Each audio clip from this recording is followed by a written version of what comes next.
প্রিয় লিসেনার্স, আসসালামু আলাইকুম। আমি আফনান। আশা করি সবাই ভালো আছেন, সুস্থ আছেন।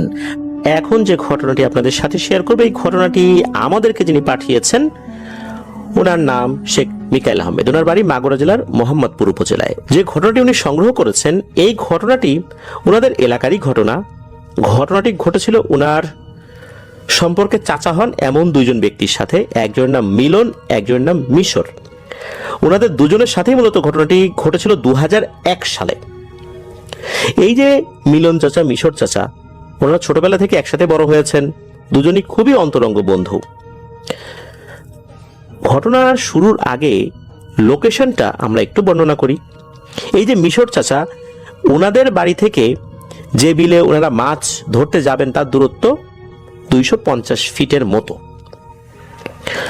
বর্ষার সময় যখন খাল বিল থই থই করে পানিতে, তখন জোয়ার ভাটা, এই কারণে তখন কিন্তু পানি বাড়ে কমে। যখন কমে ঠিক তখনই মাছ ধরার মোক্ষম সময়। এই বিলের পাশেই ছোটখাটো একটা উঁচু ভিটা অবস্থান করছে, যার নাম স্থানীয়ভাবে কুলুর ভিটা হিসেবেই পরিচিত। কুলুর ভিটার উপরে বেশ কয়েকটি বড় তাল গাছ রয়েছে। তাল গাছের আশেপাশে ঝোপঝাড় হয়ে গেছে, একটা জঙ্গলের মতো হয়েছে ছোটখাটো একটা। তাছাড়া এই কুলুর ভিটায় আগে থেকে প্যারানরমাল সমস্যা বিদ্যমান রয়েছে। এই যে মিলন চাচা, মিশর চাচা আগে থেকে কিন্তু অবগত আছেন যে এই কুলুর ভিটায় সমস্যা আছে। দুজনে সাহস করে ঠিক করেন যে এই কুলুর ভিটার পাশে ওনারা মাছ ধরতে যাবেন। দুজন তো তখন যুবক বয়সী, কর্মঠ, পরিশ্রমী। এ সমস্ত ভূত প্রেতের ভয় আর ওনাদের কাছে কি আসতে পারে, এরকমই চিন্তা করেছেন। পূর্ণিমায় কিন্তু মাছ বেশি পাওয়া যায়, এই কারণে পূর্ণিমার রাতেই ওনারা মাছ ধরতে যাবেন বলে পরিকল্পনা করেছিলেন। আকাশের চাঁদের আলোয় তখন চারদিকে আলোকিত। মিলন চাচা, মিশর চাচা একটা কোদাল, একটা নেটের জাল এবং মাছ রাখার জন্য ব্যাগ, কয়েকটা বাঁশের খুঁটি, এগুলো নিয়ে ওই কুলুর ভিটার কাছে থাকা বিলে মাছ ধরতে যাচ্ছেন। তখন রাত আনুমানিক 8টা কি 8:30টার মতো বাজে আর কি। তখন বিলে পানি খুবই কম। প্রথমে মিলন চাচা, মিশর চাচা ওনারা ওইখানে গিয়ে একটা আইল বেঁধেছেন। আইলের অপর পাশে কোদাল দিয়ে গর্ত খুঁড়েছেন, যাতে করে পানিগুলো সরাসরি গর্তের মধ্যে যেতে পারে। সাথে নিয়ে যাওয়া নেটের জালটা বাঁশের খুঁটির সাথে বেঁধে পানির স্রোতের মাধ্যমে ওই গর্তের ভিতরে যেতে থাকে। এভাবে আপা টেনে মাছ ধরতে থাকে। ওনাদের স্থানীয় ভাষায় এই পদ্ধতিতে মাছ ধরাকে বলে আপা টেনে মাছ ধরা। এভাবে কিছুক্ষণ মাছ ধরতে থাকে, বেশ ভালোই মাছ ধরা পড়ে। তখন দেশি বেশ কিছু মাছ, টাকি, শৈল, কই মাছ, চিংড়ি মাছ, ছোট ছোট পুঁটি মাছ দুজনেই পেতে থাকেন। তারা খুবই আনন্দিত, তাদের কষ্টটা সার্থক হচ্ছে আল্লাহর রহমতে। আর এই আনন্দে ওনারা দুজনই বিড়ি ধরিয়েছেন, কারণ মাছ ধরার সময় বিড়ি খাওয়ার নাকি আলাদা একটা আনন্দ রয়েছে। এটা ওনারা বুঝতে পারেন যারা এটা খান আর কি। তো ওনারা তো বিড়ি ধরিয়েছেন, খাচ্ছেন বিড়ি, মাছও ধরছেন, আর সেই সাথে সাথে থাকা ব্যাগের মধ্যে মাছগুলো ভরছেন। তবে এই আনন্দ বেশিক্ষণ কিন্তু আর রইল না। মিলন চাচা, মিশর চাচা হঠাৎ করে পাশে থাকা ওই কুলুর ভিটার ওই দিক থেকে ধপাস ধপাস করে তাল পড়ার আওয়াজ শুনতে পান। এই 5 মিনিট 7 মিনিটের ব্যবধানে এরকম ধপাস ধপাস আওয়াজ হচ্ছে। এরকম আওয়াজে দুজনের খুশি কিন্তু বিলীন হতে চলছে, কারণ ওই দিকটাতে এমনি প্যারানরমাল সমস্যা আছে। কিন্তু তখন তো ভাদ্র মাস, তাল পাকার সময়, তাল তো পড়তেই পারে রাতের বেলা। মিশর চাচা মিলন চাচাকে বলেন, হ্যাঁ রে, তুই কি তাল পড়ার শব্দ শুনতে পেয়েছিস? তো মিলন চাচা বলে যে হ্যাঁ পেয়েছি তো। মিশর চাচা তখন বলে, আমি মাছ ধরছি, যা তো ভাই, তুই একটু তাল গাছের নিচে গিয়ে দেখ তো তাল তাল পাস কিনা। যদি পাস নিয়ে আয়, দুজন মিলে খাওয়া শুরু করব। পূর্ণিমার চাঁদের আলোতে মিলন চাচা গুটি গুটি পায়ে হাঁটতে থাকেন সেই তাল গাছের দিকে। হেঁটে হেঁটে অগ্রসর হচ্ছেন। মিলন চাচা প্রথমে গিয়ে অবাক হন, ভয়ও পান কিছুটা। মিলন চাচা দেখেন যে ওখানে তাল কই, গাছের নিচে তো কোনো তালই নাই। মিলন চাচা দ্রুত মিশর চাচার কাছে এসে বলেন যে হ্যাঁ রে, আমরা যে শব্দ শুনলাম তাল পড়ার, ওখানে গিয়ে তো কোনো তালই পেলাম না। ও অবস্থা তো সুবিধার মনে হচ্ছে না রে, এটা তো আমাদের মনের ভুল হতে পারে না। আমরা একসাথে দুজনেই মানে মনের ভুল করব, এটা কিভাবে সম্ভব? মিশর চাচা বলেন, আরে মনের ভুল হইলেও হইতে পারে, এটা নিয়ে এত চিন্তা ভাবনা করার দরকার নেই। আর ঘন্টাখানেক মাছ ধরে আমরা চলে যাব, এর বেশিক্ষণ আর থাকা যাবে না। আসলে তখন তো অনেক রাত, বিষয়টা এরকমও না, রাত 8টা সাড়ে 8টার দিকে ওনারা গিয়েছেন, তখন তো আর বেশি রাত না, এমন না যে রাত 2টা 3টা বাজে। তখন ওনারা আর ঘন্টাখানেক মাছ ধরবেন, মাছ তো মোটামুটি ভালোই পেয়েছেন। কিন্তু সমস্যা আস্তে আস্তে বাড়তেই থাকে। মিশর চাচা মিলন চাচা মাছ ধরছে, গল্প করছে আর বিড়ি খাচ্ছেন। হঠাৎ করে মিলন চাচা ও মিশর চাচার শরীরে একটা ঠান্ডা শীতল হাওয়া এসে লাগে। সাথে সাথে দুজনের শরীরটা ভার হয়ে যায়। মনে হচ্ছে কোনো অদৃশ্য শক্তি মিলন চাচা ও মিশর চাচাকে বোঝাতে চাচ্ছে এখানে আর মাছ ধরা যাবে না। কিন্তু দুজনের তো মাছ ধরার নেশা এমন ভাবে চেপে ধরেছে, ওনারা তো যাবেন না এত সহজে। বেশ কিছুক্ষণ পরে ঘটলো আর একটা ভীতিকর ঘটনা। দুজনে একসাথে শুনতে পান কুলুর ভিটার ভেতর থেকে একটা বাচ্চা মেয়ে কান্না করছে। এটা যে মেয়ে বাচ্চার কান্নার আওয়াজ এটা ওনারা বুঝতে পারছেন, দুজনেই একসাথে শুনছেন। কিন্তু সেটা নাকি কান্নার আওয়াজ যখন কানে আসে তখন এই মিলন চাচা মিশর চাচা দুজনেই বেশ ভয় পেয়ে যান। মিশর চাচা মিলন চাচাকে বলেন, হ্যাঁ রে মিলন, কান্নার আওয়াজটা কার হতে পারে, তাও আবার এত রাত্রে? কি করবি, মাছ ধরবি না ধরবি না, নাকি ওখানে গিয়ে দেখবো কান্নার আওয়াজটা কার? এখানে একটা বিষয় বলে রাখা ভালো, তখনকার সময় নাকি ছেলে ধরা কিংবা গলা কাটা, এই যে একটা কথা ছিল না যে ব্রিজ হবে, ব্রিজের পিলারে বাচ্চার মাথা লাগবে, বাচ্চাদেরকে ধরে নিয়ে যাওয়া হচ্ছিল, এই জন্য ওই সময় ছেলে ধরা তারপরে গলা কাটা এরকম বলা হতো, যারা এইভাবে ধরে নিয়ে যেত। এই ধরনের বিষয়গুলো কিন্তু তখন চারদিকে বেশ ছড়িয়েছিল। ওরা চিন্তা করেন যে ওইখানে নির্জন জায়গায় কোনো বাচ্চাকে কি ধরে নিয়ে এসেছে নাকি, মনে হয় কোনো ছেলে ধরা হবে, চুরি করে নিয়ে যাবে, তারপর গলা কাটবে, মাথা কাটে, অথবা কোনো ব্রিজে দিবে, রাস্তায় দিবে। না তো এটা তো করা যাবে না, এটা আমাদের গ্রামের বাচ্চাই হতে পারে বা পার্শ্ববর্তী কোনো গ্রামের বাচ্চা হতে পারে, এটা তো কোনোভাবে হতে দেওয়া যাবে না। দুজনে তখন পরামর্শ করছেন যে কি করা যায়। আবার ভাবছেন আরে না, এই কিছু না, ধুর ওইদিকে যাব না, মনে হয় কোনো ভূত প্রেত হবে। আবার মনে হচ্ছে না, কোনো বাচ্চার আওয়াজ, যদি ভূত প্রেত মনে করে ওনারা এড়িয়েই যান, তাহলে একটা মানুষের জীবন যদি সত্যি সত্যি সংশয় হয়ে থাকে, তাহলে ওনারা নিজের বিবেকের কাছে কিভাবে জবাব দেবেন? যদি শোনা যায় সত্যি কোন একটা গ্রাম থেকে একটা বাচ্চা গায়েব হয়েছে, তখন ওনারা কি করবেন? নিজের বিবেককে তো ক্ষমা করতে পারবেন না, নিজেদেরকে ক্ষমা করতে পারবেন না। ওনারা চিন্তা করেন যে আমরা ওইদিকে যাব, দেখবো যে কে কান্না করে। মিলন চাচা মিশর চাচা এখনো বুঝতে পারেন না যে আসলে কি অপেক্ষা করছে ওনাদের জন্য, আবার এত রাত্রে, নাকি কান্নার শব্দ, এও কি সম্ভব? দুজনে কান্নার আওয়াজ অনুসরণ করে যেতে থাকেন। কান্নার যে শব্দটা, এই শব্দের উৎস খুঁজছেন যে ঠিক কোন পাশ থেকে আসছে। আশ্চর্যের বিষয়, প্রথমে যেখানে কান্নার শব্দ শুনতে পান সেখানে গিয়ে দেখেন কান্নার শব্দটা এবার অন্য দিক থেকে শোনা যাচ্ছে। অর্থাৎ যদি পূর্ব দিক থেকে ওনারা বুঝতে পারেন যে শব্দ আসছে, ওখানে যাওয়ার পর অর্থাৎ পূর্ব দিকে যাওয়ার পর মনে হচ্ছে পশ্চিম দিক থেকে আওয়াজ আসছে। আবার ওনারা পশ্চিম দিকে যান, এবার মনে হচ্ছে পূর্ব দিক থেকে আসে, আবার পূর্ব দিকে যান, মনে হচ্ছে এবার উত্তর দিক থেকে আসছে। এইভাবে ওনারা ওই জায়গাতে ঘুরছেন। বেশ কিছুক্ষণ পর ওরা দেখলেন যে একটি তাল গাছ ঘেঁষে সামনের ঝোপের ভিতরে 7 থেকে 8 বছর বাচ্চার একটা অবয়ব হাঁটু গেড়ে বসে আছে। হাঁটুর উপরে 2 হাত এবং হাতের উপরে মাথা নিচু করে লম্বা চুল সামনে ঝুলিয়ে রেখে কান্না করছে। পরক্ষণে মিলন চাচা ও মিশর চাচা ওই বাচ্চাটিকে উদ্দেশ্য করে ডাক দেয় এবং বলে, আরে কে রে তুই, এত রাত্রে এখানে বসে কান্না করছিস কেন রে বাপু? তোর বাবার নাম কি রে, তোর বাড়ি কোথায়? এটা বলছে আর ওই অবয়বের দিকে ওনারা দুজন এগোচ্ছেন। ঠিক তখনই ঘটলো একটি ভয়ঙ্কর ঘটনা। দুজনে কাছে যেই না গিয়েছে তখনই ওই মেয়ে অবয়বটি মাথা উঁচু করে তাকায়। তখন এই মিলন চাচা এবং মিশর চাচা দেখেন খুব ভয়ঙ্কর রকমের বিশ্রী চেহারা ওই অবয়বটার। মুখটা মনে হচ্ছে সম্পূর্ণ পোড়া, চোখ দুটো মনে হচ্ছে চোখের জায়গা থেকে বেরিয়ে গেছে, আগুনের ন্যায় জ্বলজ্বল করছে, নাক নেই, হাতে লম্বা লম্বা নখ।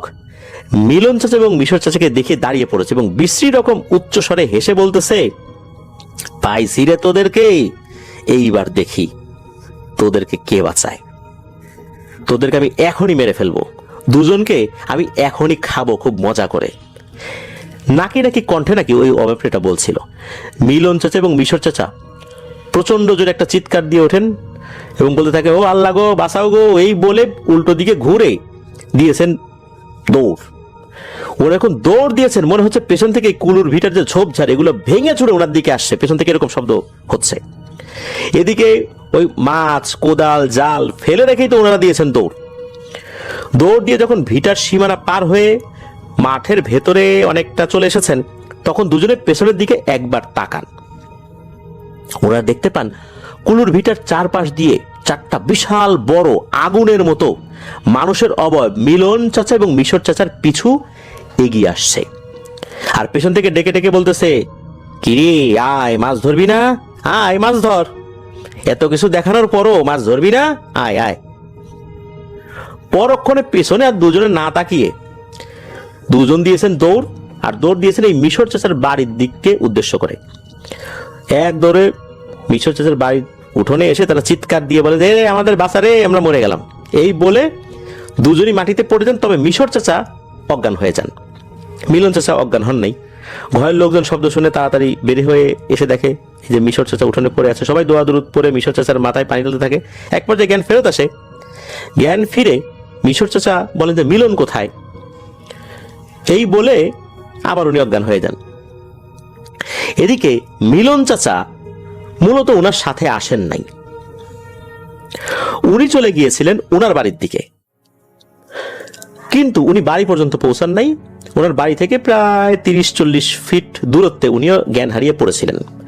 তাকেও লোকজন ধরাধরি করে নিয়ে আসে। সকালবেলা আসলে বুঝতে পেরেছিলেন যে এই অবস্থা, তো তারও মাথায় পানি ঢালা হয়, দোয়া দুরুদ পরে ফু দেওয়া হয়। এক পর্যায়ে তারও জ্ঞান ফেরত আসে। ওদিকে মিশর চাচারও জ্ঞান ফেরত আসে, স্বাভাবিক হয়েছেন। উপস্থিত সবাই জিজ্ঞেস করে কি হয়েছে। ওনারা তো এই ঘটনাগুলো চাচার মতো করে খুলে বলেছেন। মূলত এই যে মিশর চাচা দৌড়ে ওনার বাড়ি পর্যন্ত এসেছেন, উনি মনে করেছেন যে মিলন চাচা আছে সাথে, আসলে তো তা নাই। এখানেও একটা ভয়ঙ্কর মায়াজাল কাজ করেছে। এদিকে মিলন চাচা অবশ্য উনি মিশর চাচার উপস্থিতি বুঝতে পারেন নাই, উনি একাই ওই দিকটাতে চলে এসেছিলেন। দুজন যখন একা হয়ে গেছেন, তখনই মূলত এই মিশর চাচাকে আবার ভয় দেখানোর চেষ্টা করেছে। ওই সময় বাড়ি পর্যন্ত আল্লাহর রহমতে চলে এসেছিলেন, যার কারণে খুব একটা সমস্যা হয় নাই। তখন কিন্তু রাত যে অনেক, এইটাও বলা যাবে না। কারণ হচ্ছে ওনারা 8টা-8:30টার দিকে গিয়েছেন, ঘন্টাখানেক কাজ করে মাছ ধরা শুরু করেছেন, তারপর হয়তো বা 1 ঘন্টা কেটেছে। সেই হিসাবে রাত ম্যাক্সিমাম 11টা বেজেছে। কিন্তু ওনারা যখন দৌড়াদৌড়ি করে বাড়ির দিকে এসেছেন, বিশেষ করে মিশর চাচা, তখন রাত 2টোরও বেশি বাজে। এর ভিতরে যে এত সময় চলে গেছে এটা ওনারা বুঝতেই পারেন নাই। স্থানীয় এক মসজিদের ইমাম সাহেবকে ডেকে এনে দুজনকে খুব ভালো করে ঝাড়ফুঁক করানো হয়, রুকিয়া করানো হয়, পানি পড়া দেওয়া হয়, তেল পড়া দেওয়া হয়। ওই পানি পড়া গোসলের পানির সাথে মিশিয়ে গোসল করাতে বলেন বেশ কিছুদিন। ওনাদের শরীরে কিন্তু অনেক জ্বর এসেছিলেন, শরীরে প্রচন্ড ব্যথাও হয়েছিল। সকালবেলা মিশর চাচার বাড়ির লোকজন মাছ ধরার জায়গায় কোদাল জাল আনতে গিয়ে দেখতে পেয়েছিলেন যে সেখানে যে ব্যাগ ভর্তি মাছ ওনারা রেখেছিলেন, একটা মাছও অবশিষ্ট ছিল না। শুধু মাছের কাঁটা ও আষ্টে দেখাচ্ছিল যে সেখানে পড়ে আছে। আর কুলুর ভিটার মাঝে মাছের খালি ব্যাগ ছেঁড়া অবস্থায় পড়ে আছে। পরবর্তীতে আল্লাহর রহমতে হুজুরের চিকিৎসার মাধ্যমে দুজন সুস্থ হয়ে যান ঠিকই, তবে অনেক দিন তাদের ভিতরে এই ভয়ের সিমটমগুলো রয়ে গিয়েছিল। অনেকদিন ওনারা ট্রমাটাইজড অবস্থায় ছিলেন আর কি। তারপর থেকে আর কেউ কখনো কুলুর ভিটায় মাছ ধরা তো দূরের কথা, দিনের বেলাও যেত না প্রয়োজন ছাড়া। এই ঘটনা কিন্তু এই মিশর চাচার কাছ থেকে সংগ্রহ করেছেন মিকাইল আহমেদ ভাই। ধন্যবাদ জানাচ্ছি মিকাইল আহমেদ ভাইকে।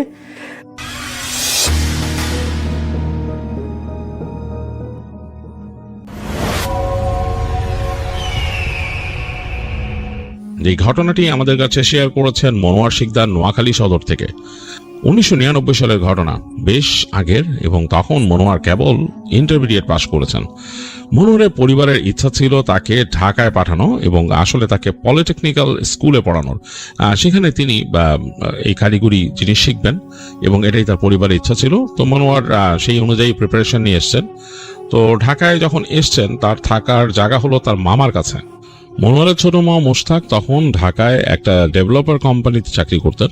তো তার কাজ ছিল আসলে দেখাশোনা করা, কেয়ারটেকার। তো তাদের কোম্পানির অনেকগুলো বিল্ডিং এর কাজ হচ্ছিল উত্তরাতে, এবং উত্তরার শেষ অংশে, যা শেষ অংশ বলতে তখনকার সময় ওইটাই মানে শেষ অংশ আর কি। এক একটা জায়গা বিল্ড হয়ে হয়ে সামনে যাচ্ছে নদীর কাছাকাছি, এবং মানে খুব ফাঁকা জায়গা। তো সেইখানেই এই পাশে বেশ অনেকখানি জায়গা নিয়ে বিভিন্ন প্রজেক্টের কাজ চলছিল এই মনোরম মামা যে কোম্পানিতে কাজ করে সেখানে।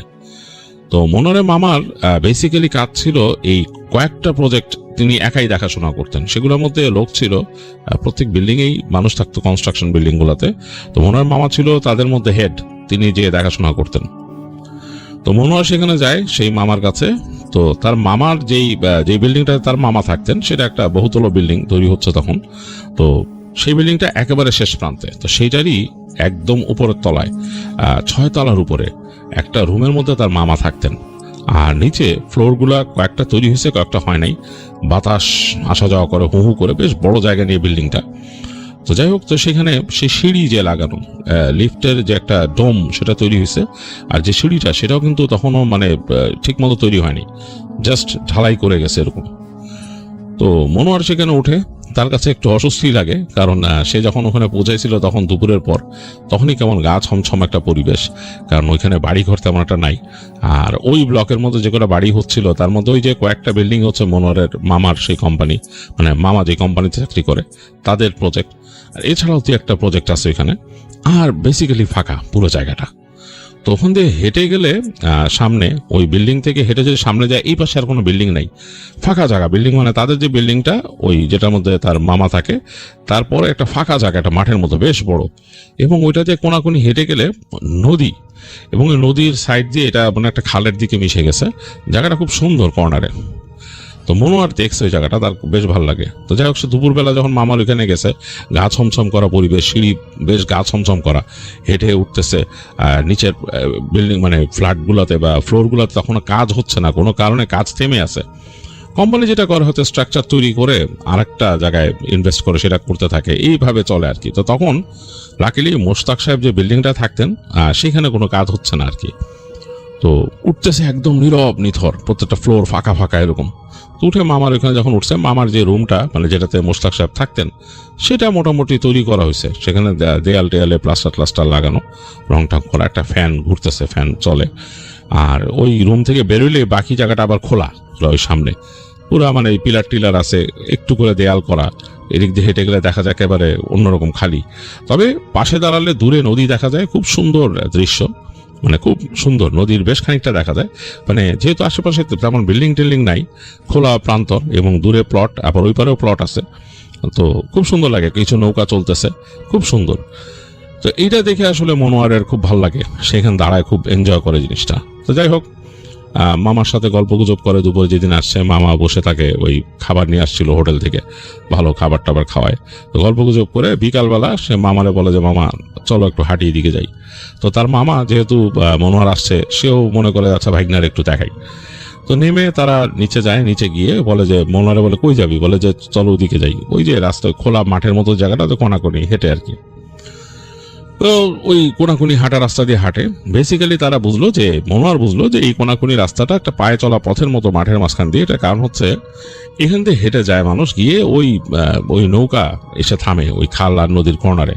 ওই নৌকা আসে, ওখান থেকে আবার উঠে মানুষ এদিক ওদিক যায়, মানে পার হয় আর কি। তো সে খুব পছন্দ করতেছে, বিকাল গড়ায় গেছে, খুব সুন্দর একটা পরিবেশ চারিপাশে।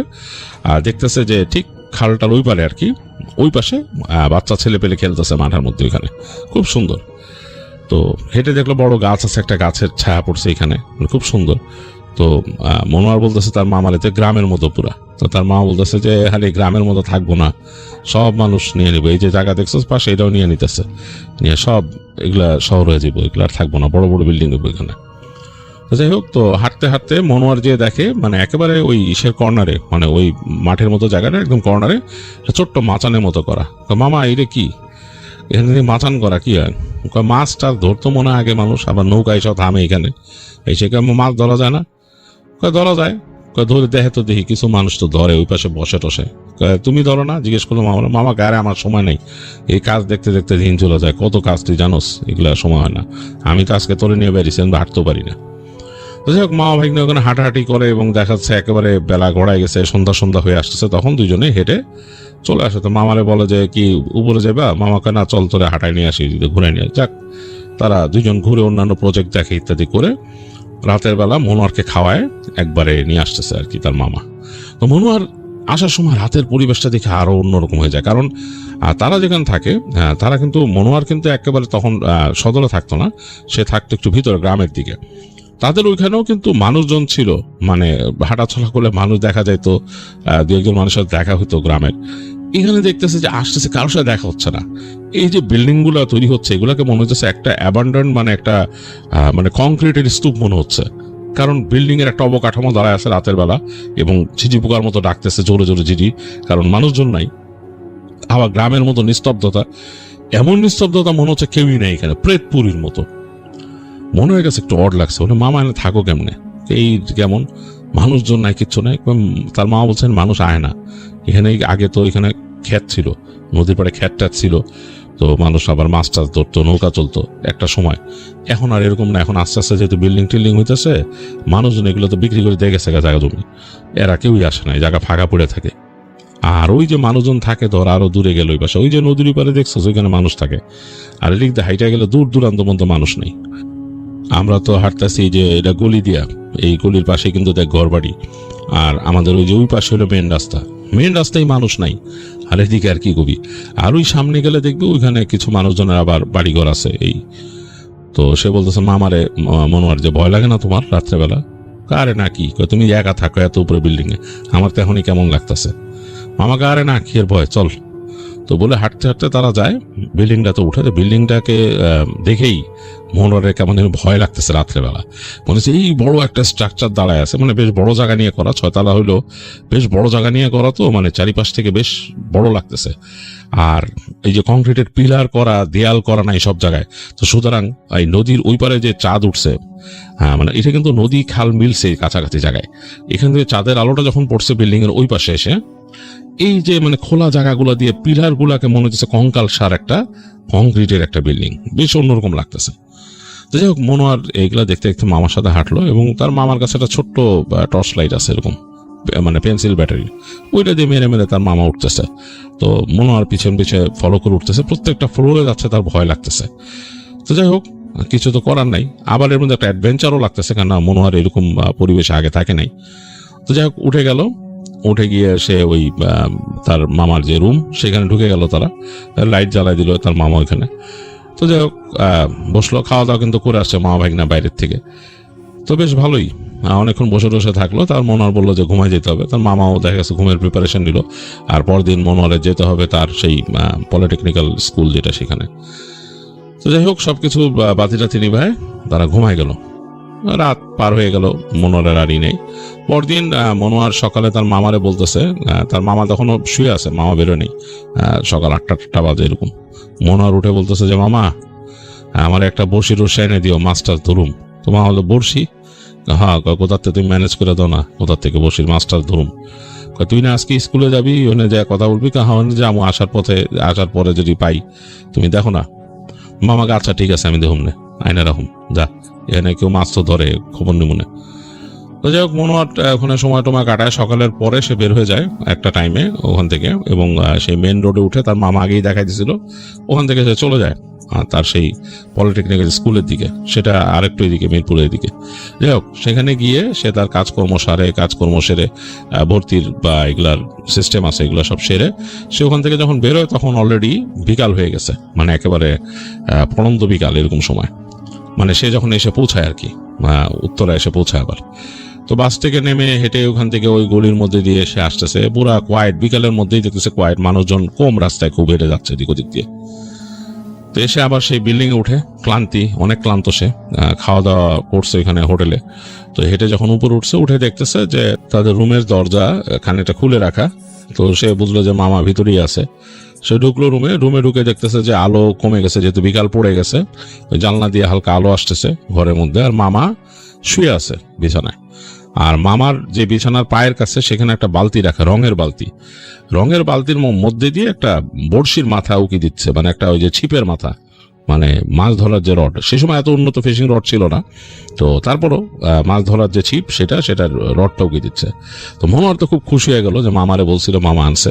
তো সে তাড়াতাড়ি ওখানে তার জিনিসপত্র টুকিটাকে হাতে যা ছিল রেখেই তাড়াতাড়ি গেল সে ছিপের কাছে, যে দেখলো যে হ্যাঁ ছিপের মধ্যে সুতা লাগানো নাইলনের, এবং তখন নাইলনের সুতা ইউজ করতো, তো সেই সুতা লাগানো, এবং ভিতরে দেখলো যে হ্যাঁ জিনিসপত্র যা মানে লাগে সেগুলো আছে। আর বালতির একদম নিচে আদার টাদার রাখা, মাছের জন্য যে খাবার নিয়ে আসা আদার, কেঁচো টেচো কি এগুলো রাখা আছে বালতির নিচে। তো সে খুব খুশি, দেখলো যে মামা শুয়ে আছে বিছানার মধ্যে, তার মানে ওখানে চৌকি ছিল দুইটা, মামা যে চৌকিটাতে শুয়েছিল শুয়ে আছে মামা, মানে ঘুম। তো বুঝলো হয়তো মামা ক্লান্ত হয়ে ঘুমাইছে এসে। তো সে আর মামাকে ডিস্টার্ব করলো না, সে নিজেও তার জুতা টুতা খুলে তার এই পাশে একটা চৌকিতে শুয়ে দিয়েছিল তার মামা, এটাতে শুয়ে পড়ে। তো শুয়ে এতটাই ক্লান্ত সে ঘুমাই গেছে, মনোরে আর মানে আর জেগে থাকে, একদম তলায় গেছে ঘুমে। তো ঘুম যখন ভাঙছে তার, সে দেখতেছে ঘরে বাতি জ্বলতেছে, লাইট জ্বলতেছে ওখানে, তখন ওই যে লাল ফিলামেন্টের বাতি জ্বলতো, ফিলামেন্টের বাতি জ্বলতেছে। বিছানাতে তার মামা নাই, মানে পাশের যে চৌকিতে মামা ছিল মামা নাই, ও বড়শিটা আছে ওই জায়গা মতো, এবং মানে তার চোখটা একটু কেমন হয়ে রয়েছে, কারণ অসময় ঘুমাইছে এবং উঠছেও অসময়।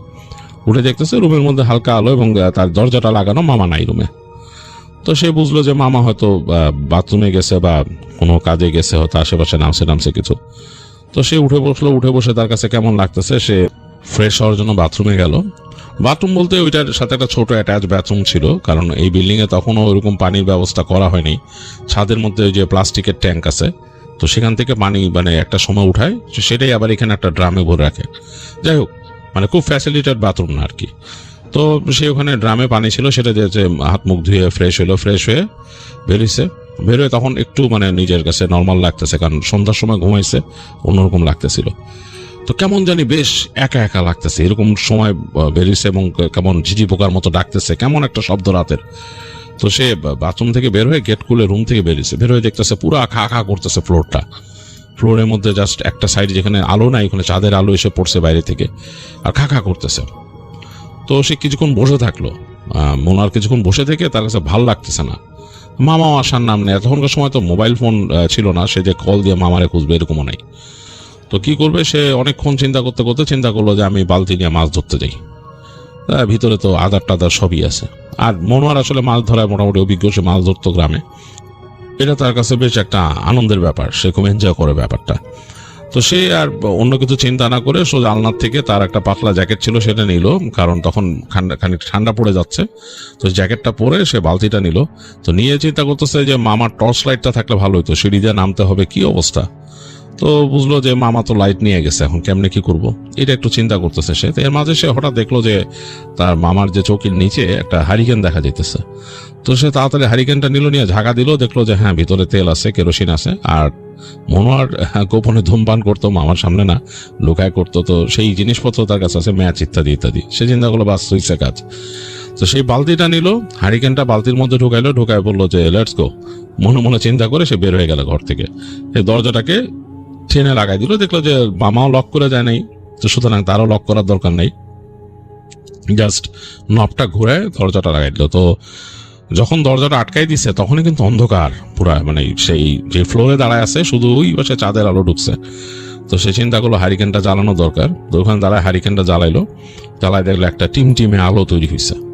যাই হোক, সে হারিকেনের আলোতে এক হাতে হারিকেন এক হাতে বালতি নিয়ে সে নামা শুরু করলো সিঁড়ি দিয়ে। নামতেছে, সিঁড়ি দিয়ে নামতেই কেমন যেন একটু ভয় লাগতেছে, কারণ সে বুঝতেছে প্রত্যেকটা ফ্লোর খালি, কোনো মানুষজন নাই, কেউ নাই, মানে পুরা ফাঁকা ফ্লোর।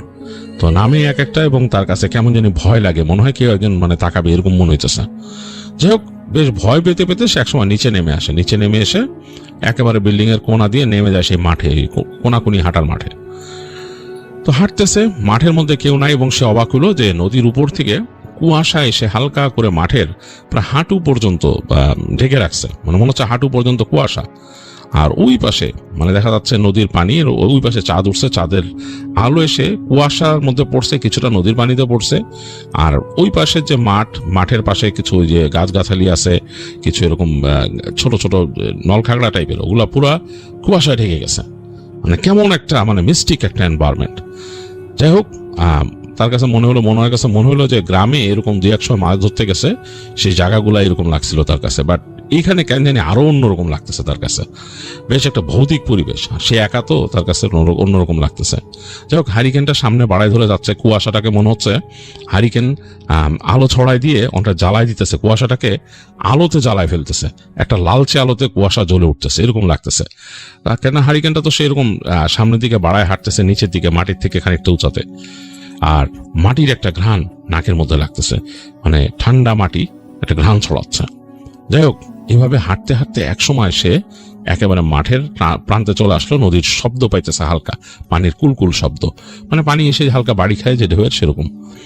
তো পাশটায় চলে আসলো সে, হারিকেনটা উঁচা করে ধরে দেখতেছে যে ওই যে একটা বাঁশের পাটাতন সেটা আছে, এবং পানি বাঁশের পাটাতনের একটু নিচে এসে কুলকুল করতেছে। তো সে হেঁটে গিয়ে কাছাকাছি গেল, ঠান্ডাটা মনে হচ্ছে সেখানে বেশি, পানির কাছে ঠান্ডাটা বেশি লাগতেছে। তো গিয়ে সে বালতিটা রাখলো পাটাতনের উপর, তারপর সে পা দিয়ে একটা পাড়া দিল, যে পাটাতন কি এখনো শক্ত না একেবারে ভেঙে ভেঙে যাবে, দেখলো না বেশ স্ট্রং পাটাতন। তো ওইখানে সে পাড়া দিয়ে উঠলো, উঠে দেখলো যে না, খুব একটা ওই যে মানে নড়বড় করে সেরকমও না, একটু মচমচ করতেছে যেহেতু বাঁশের উপর পাড়া দিচ্ছে সে। তো হারিকেনটা রেখে সে সুন্দর করে তার বালতি থেকে ছিপটা বের করে রাখলো পাশে, এবং তারপরে সে দেখলো যে বালতির নিচে আরো জিনিসপত্র আছে, একটা পলিথিন পেলো, সেটাকে নিয়ে বিছালো আগে, বিছায় সেটার মধ্যে সে তার সেই বড়শির প্যাকেট থেকে কয়েক রকমের বড়শি আছে, বড়শি বের করে নামায় রাখলো, তারপর আদার গুলা নামাইলো যেগুলো সে বড়শিতে ইউজ করবে, এগুলো একটা নামায় টামায় তারপর সে চিন্তা করতেছে যে এখন কিভাবে কি করবো। তো যাই হোক, বড়শি সুতা রেডি করলো, সেটার মধ্যে সে বড়শি বাঁধলো, বেঁধে দেখলো যে হ্যাঁ প্যাচ দিয়ে বাঁধতে হয়, সেটা বেঁধে দেখলো যে ঠিক আছে, বড়শিটা খুব সুন্দর, তার পছন্দ হলো। যাই হোক, সে আদার দিয়ে বড়শি মারলো, প্রথমে পানিতে ছুঁড়ে মারলো, এবং দূরে যায় ফাঁস করে তার বড়শি পড়ছে। পড়ার পরে সে বসে আছে, আর এর মধ্যে ঠান্ডা ঠান্ডা বাতাস বইতেছে, বেশ ঠান্ডা বাতাস বইতেছে। তো কিছুক্ষণ বসে থাকার পরে তার কাছে মনে হলো যে তার জল বিয়োগের প্রয়োজন পড়ছে, মানে কেমন জানি তার মানে অন্যরকম লাগতেছে। তো চিন্তা করলো যে বড়শি তো এখানে রেখে গেলে কি অবস্থা, বড় মাছ টাছ টেনে নিয়ে গেলে কেমন হবে, আবার যে আসলে টান দেয়, এগুলো চিন্তা করতেছে। অনেক কিছু চিন্তা করতে করতে সে বড়শিটাকে টেনে নিল, হারিকেন সহ নিয়ে যে ওই মাটিতে, মানে ওই ইসে উঠলো না, ওই যে মাথার থেকে নেমে মাটিতে উঠলো, উঠে যে একটু দূরে বড়শিটা রাখলো, রেখে সে হাঁটা দিল আর কি, মানে তার যেই ছিপটা রেখে সে হারিকেনটা নিয়ে হাঁটা দিল। ওই সামনে দেখছে একটা ঝোপ, ওই ঝোপের এখন ওখানে চলে যাবে, জল বিয়োগ করে আবার আসবে। তো এই চিন্তা করে সে ঝোপের কাছে গিয়ে হারিকেনটা ঝোপের পাশে রেখে সে চলে গেল ঝোপের আড়ালে। তো গিয়ে সে তার মতো কাজ সেরে আসছে, এসে হারিকেনটা নিচ্ছে, তাড়াতাড়ি আবার চলে গেল।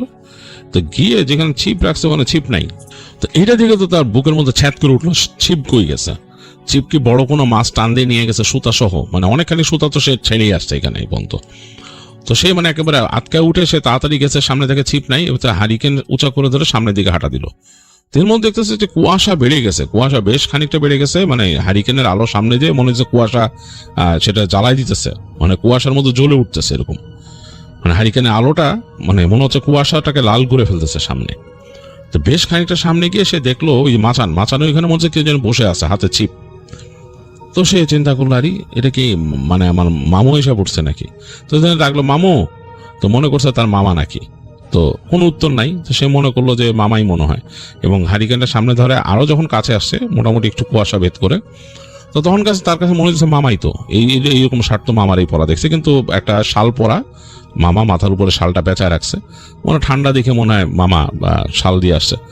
তো সে কাছে আস্তে আস্তে সে তো মানে বুঝছেই তার মামা। তো সে আয়সা বলতেছে মামু কি অবস্থা, তুমি কই ছিলে আর তুমি এখানে আয়সা পড়লা, এই সে। তো দেখে যে কোনো কথা বলতেছে না, এবং হাতের মধ্যে সেই ছিপ ধরা সুতা পড়ে রয়েছে এখানে। তো সে উঠে গেল মাচানে উঠে হেঁটে মামার পিছে চলে আসছে। আমার থেকে মামা কোনো কথা বলেন না, সে বলছে কি ব্যাপার মামু, কথা কো না কেন, রাগ করছো না আমি একা আসছি, এগুলো বলতেছে। তো দেখা যায় মামা কোনো উত্তর দেয় না। তো সে চিন্তা করলো আরে এরকম কেন, মামাকে আসলেই রাগ করছে। তো সে বলতে মামু বইলা সে কাঁধের মধ্যে হাত দিছে।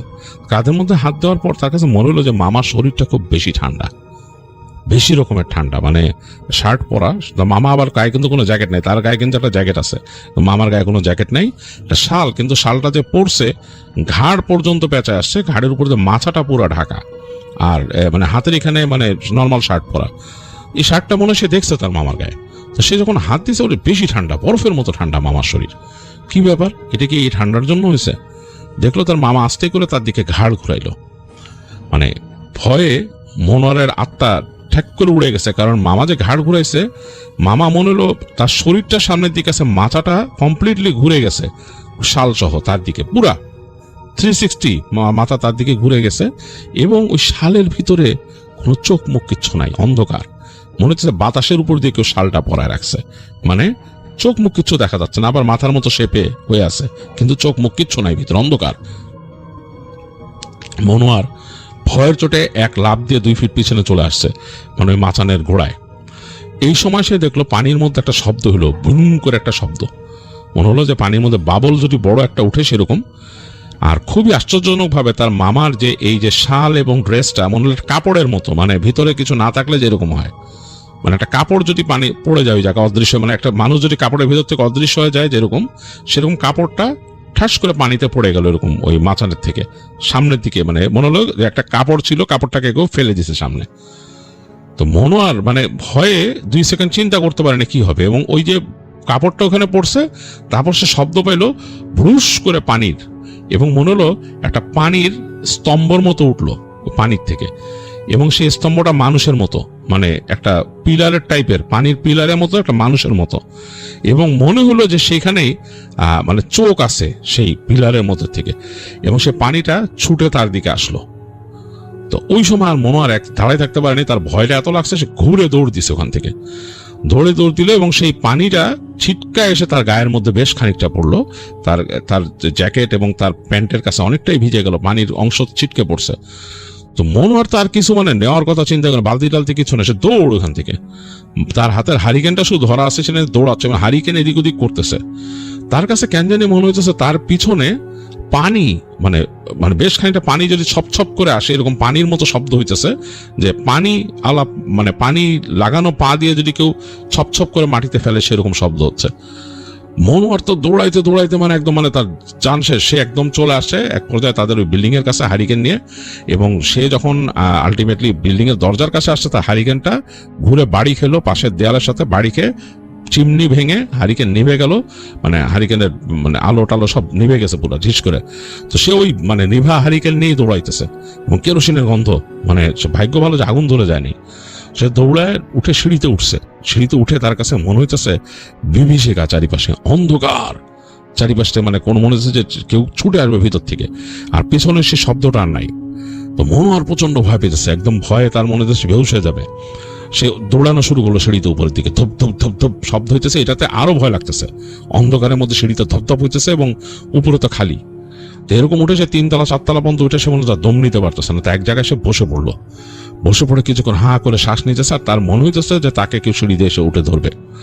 যাই হোক, এরকম কিছু ঘটে নাই, বেশ কিছুক্ষণ বসে থেকে সে যখন একটু শ্বাস নিতে পারছে, সে তাড়াতাড়ি উঠে বাকি ওই 2টা ফ্লোর উঠে ওই রুমে চলে আসে। সে দরজা খুললো, দৌড়ে আসে, দেখলো যে ঘরে কেউ নাই, ঘর ফাঁকা, মানে তার মামা নাই, আসে নাই এখনো। সে ভয়ে ওই হারিকেনটা কিন্তু সে দরজার বাইরেই রাখছে, ওই নেভানো হারিকেন যেটা ভাঙা, চিমনি টিমনি ভেঙে গেছে। তো দরজার মধ্যে ঢুকে সে তাড়াতাড়ি বাথরুমে গেল, মুখে পানি দিল, হাত ধুলো, হাত দিয়ে ভয়ে সে বুঝতে পারতেছে তার জ্যাকেট ভিজা পানি দিয়ে, এবং তার জন্য কেমন লাগতেছে যে এই পানিটা তো স্বাভাবিকভাবে আসে নাই। জ্যাকেটটা খুলে ফেললো, সে এক পাশে মানে ওই যেখানে তার মামার একটা ছোট ওয়ার্ড্রপের মতো ছিল, এটার পাশে ফেলে দিল সে ওই জ্যাকেটটা, কারণ তার কাছে মনে হচ্ছে যে এইটা তো স্বাভাবিক কোনো পানি না, যে পানি লাগছে, মনে হচ্ছে পানি একটা মানুষের মতো শেপ নিয়ে এসে তার গায়ের উপর চিটকায় পড়ছে এরকম। তো ফেলে দিয়ে সে কি করবে, তো প্যান্টের পায়ের কাছেও ভিজে গেছে, ওইটা নিয়ে তার খেয়াল নাই। সে চুপচাপ তার স্যান্ডেল ট্যান্ডেল খুলে রাখছে, করে চোখের মধ্যে উঠে, গায়ের মধ্যে মোটা কাঁথা ছিল, এটা দিয়ে চুপচাপ শুয়ে আছে, লাইট জ্বালানো। সে চিন্তা করতেছে যে ঘুমায় যাবে, সে ভয়ে ভয়ে ঘুমায় যাবে এরকম। তো মামা তো নাই, খাওয়া দাওয়া কিছু হয়নি, মামা আসে নাই, সে চিন্তা মামা কই গেল। তো এরকম চিন্তা করতে করতে এক সময় সে আসলে ঘুমায় গেছে, কারণ অনেক ক্লান্ত ছিল, ভয় পাইছে এর মধ্যে। তো হঠাৎ করে তার ঘুম ভাঙছে, তখন সে ঘুম থেকে মানে চোখ মেলে তাকাইছে, তাকায় দেখতেছে ঘর অন্ধকার, মানে ঘর একেবারে অন্ধকার। আর ওই যে তাদের জানলাটা আছে যে মামার চোখের মাথার কাছে, ওই জানলা থেকে পর্দাটা সরানো, এবং সেখান থেকে আলো আসতেছে, জানলা কিন্তু লাগানো, মানে কাছে দিয়ে দেওয়া, আলো আসতেছে। আলোটা খানিকটা এসে পড়ছে বাথরুমের দরজায়, আর খানিকটা পড়ছে মামার খাটের কর্নার দিয়ে ফ্লোরে, তার খাটের মানে এখানেও কিছুটা আছে আর কি চোখের কাছে। তো সে দেখতেছে যে মানে আলো আধারি এরকম। তো সে চিন্তা করলো যে আমি তো লাইটটা জ্বালায় শুয়েছি, লাইটটা নিভাই লোকে, ঘরের মধ্যে কেউ নাই, কিন্তু ঘর মানে পুরা নিস্তব্ধ। এটা যখন ভাবতেছে, সে হঠাৎ করে শব্দ পেল ওই বাথরুমের দরজাটা খুলে যাচ্ছে। তো মনোয়ার প্রচন্ড ভয় পেয়েছে যে বাথরুমের দরজা খুলতেছে কেমনে, কে মামা কি ঘরে আসছে, উনি কি বাথরুমে গেছিল। তো এটা আবার একটু স্বাভাবিক চিন্তার মধ্যে আছে ভয়ের থেকে। এক সময় দেখলো যে বাথরুমের দরজাটা বেশ খুলে গেল, কিন্তু খুললে এমন ভাবে কোনো মানুষ টেনে খুলে বেরোলে যেরকম সেরকম না, মানে বাতাসে খুলে গেলে যেরকম হয় কাইন্ড অফ সেইভাবে। দরজাটা হা হয়ে আছে, ভিতরে অন্ধকার। হঠাৎ করে সে দেখলো ওই দরজার ভেতর থেকে একটা অস্পষ্ট কালো অবয়ব বেরোলো। অস্পষ্ট মানে মনে হচ্ছে ভারী কালো অবয়ব, এবং সেটা বের হয়ে একেবারে ওই যে চাঁদের আলো এসে পড়ছে ফাঁকা জায়গাটা, সেইখানে এসে দাঁড়াইছে। স্পষ্ট বোঝা যাচ্ছে যে চাঁদের আলো এবং এই ফ্লোরের মাঝখানে একটা কালো অবয়ব দাঁড়ানো এনার্জি, এবং এটা সামনের দিকে আসা শুরু করছে, হেঁটে হেঁটে মনোয়ারের দিক। মনোয়ারের সারা শরীরের রোম দাঁড়ায় গেছে, তার নিঃশ্বাস বন্ধ হয়ে আসতেছে, সে কি করবে বুঝতে পারতেছে না, ভয়ে সে থরথর করে কাঁপতেছে। কিন্তু ওই যে অবয়বটা আস্তে আস্তে তার দিকে এগোয় আসতেছে একদম কাছে, মানে তার থেকে 3 ফিটের মতো দূরত্বে মনে হয়, এবং তার কাছে কেন জানি মনে হলো সে একটা এনার্জির মানে টের পাচ্ছে, মানে কিছু যে একটা আছে ওইখানে সেটা টের পাচ্ছে, একটা অস্তিত্ব এরকম, মানে কোনো একটা বিং যদি থাকে সেইটার যে একটা অস্তিত্ব, মানে এটা কোনো মানুষ বা যে কোনো জিনিস, মানে যে কোনো একটা লিভিং থিং এর যদি, মানে কোনো একটা জীবন্ত জিনিস যদি তার থেকে সামনে দাঁড়ায় থাকে অন্ধকারে, সেরকম মনে হচ্ছে সে আসলে এখন কি করে বুঝতে, সে জ্ঞান হারায় ফেলবে এরকম। আর মনোয়ার আসলে এত প্র্যাকটিসিং মানুষ ছিল না যে মানে দোয়া দুরুদ পড়ে ফেলবে এরকম, কেন জানি তার মনে দোয়া দুরুদ আসতেছিল না এরকম খুব কাছে। কিন্তু তার মনে হইতেছিল যে সে ওই গ্রামে শুনছানোর সময় যে ভূত প্রেত দেওয়া এরকম আসে মাছ ধরতে গেলে, এরকম কিছু হয়তো তার সামনে আসছে। তো একদম যখন সামনে চলে আসে মনোয়ারের মানে একদম নিঃশ্বাস বন্ধ হয়ে যাবে এরকম অবস্থা, মানে সে মনে হচ্ছে সে নার্ভাস ব্রেকডাউন করবে। এই সময় তাদের রুমের দরজাটা খুলে গেল, মানে তার যে রুমের দরজাটা ক্যাচ করে খুললো, এবং মনে হয় তার মামা আসছে। মানে ওই সময় তারও মনে হইলো, 1 সেকেন্ডে মনে হলো যে মানে অন্যরকম একটা পরিবর্তন আসলো তার ভিতরে, সে মানে মুখ দিয়ে চিৎকার করে উঠবে মা বলে। তো এই সময় দরজাটা খুললো এবং রুমের মধ্যে মনে হলো সাথে সাথে বাতিটা জ্বলে উঠলো, তাদের যে লাইটটা নিভানো ছিল লাইটটা মনে জ্বালায় দিল কেউ এরকম। 1 সেকেন্ডের মধ্যে তার গায়ের মধ্যে ভস করে মনে হলো 1 বালতি পানি মারলো কেউ, 1 বালতি পানি তার গায়ের মধ্যে মারছে এরকম। এবং পানিটা কেমন গন্ধ, পানিটা না মানে খুব সুন্দর, মানে নর্মাল পানি না, মানে হচ্ছে গন্ধ টাইপের পানি। এবং সে তাকায় দেখলো তার মামা ঘরের মধ্যে ঢুকছে, এরকম তাকায় আছে তার দিকে। তাকায় বলতে তোর কি হয়েছে? তো সে করে আর শব্দ করতে পারতেছে না, মনে হচ্ছে গলা দিয়ে করে শব্দ বেরিয়েছে। তোর মামা দৌড় দিয়ে আসলে সে তার হাত ধরলো, ধরার পরে মা বলছে তুই ভিজছস কেমনে এরকম, আর গন্ধ কেন পানির মধ্যে। তো তার মামা এরকম তাকে ধরে, মানে তার মামা এমনি দোয়া দরুদ পড়তেছিল যে কি ব্যাপার। মনোয়ার তো অনেকক্ষণ শব্দ করতে পারে না, করতে করতে সে সেন্স হারাইছে। তো যখন নাকি তার সেন্স ফিরছে সে দেখছে যে সে শুয়ে আছে, তার মানে শরীর ভিজা না মোছা। তো তার মামা তাকায় আছে তার দিকে খুব মানে হয়ে চিন্তিত ভাবে, বলছে তোর কি হয়েছে, কি হয়েছে, তুই ঠিক আছিস নি? তো দেখে তার দেখতেছে যে তার শরীরে টেম্পারেচার বেশি। তার মা বলছে তোর জ্বর আইছে কেমনে, দাঁড়া। তো তার মামা দেখা গেছে তার হাতের মধ্যে খাবারের প্যাকেট ছিল। তো তার মামা এসে তাকে মানে বললো যে তুই খেয়ে নে আগে, তারপর ওষুধ খা। সে বলছে না। তো কি হয়েছে, তুই এই পানি তোর গাইতে হয়েছে, গন্ধ কেন, কই এনে বড়শি রাখছিলাম, ছিপ রাখছিলাম কই। তখন মনোয়ার আস্তে আস্তে বলা শুরু করে কি হয়েছে মামারে পুরা ঘটনা। তো তার মামা তখন একদম চুপ হয়ে যায়, আর কিছু বলে না।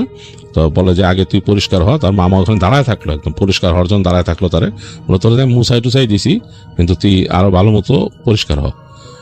তো মনোয়ার তো ভয়ে কাঁপতেছিল এবং তার ঠান্ডা লাগতেছে, প্রচন্ড শীত লাগতেছে। এই অবস্থায় সে পরিষ্কার হয়ে তার মামা তারা দাঁড়ায় দিল, মামা আবার মোচাই দিল মাথাটা।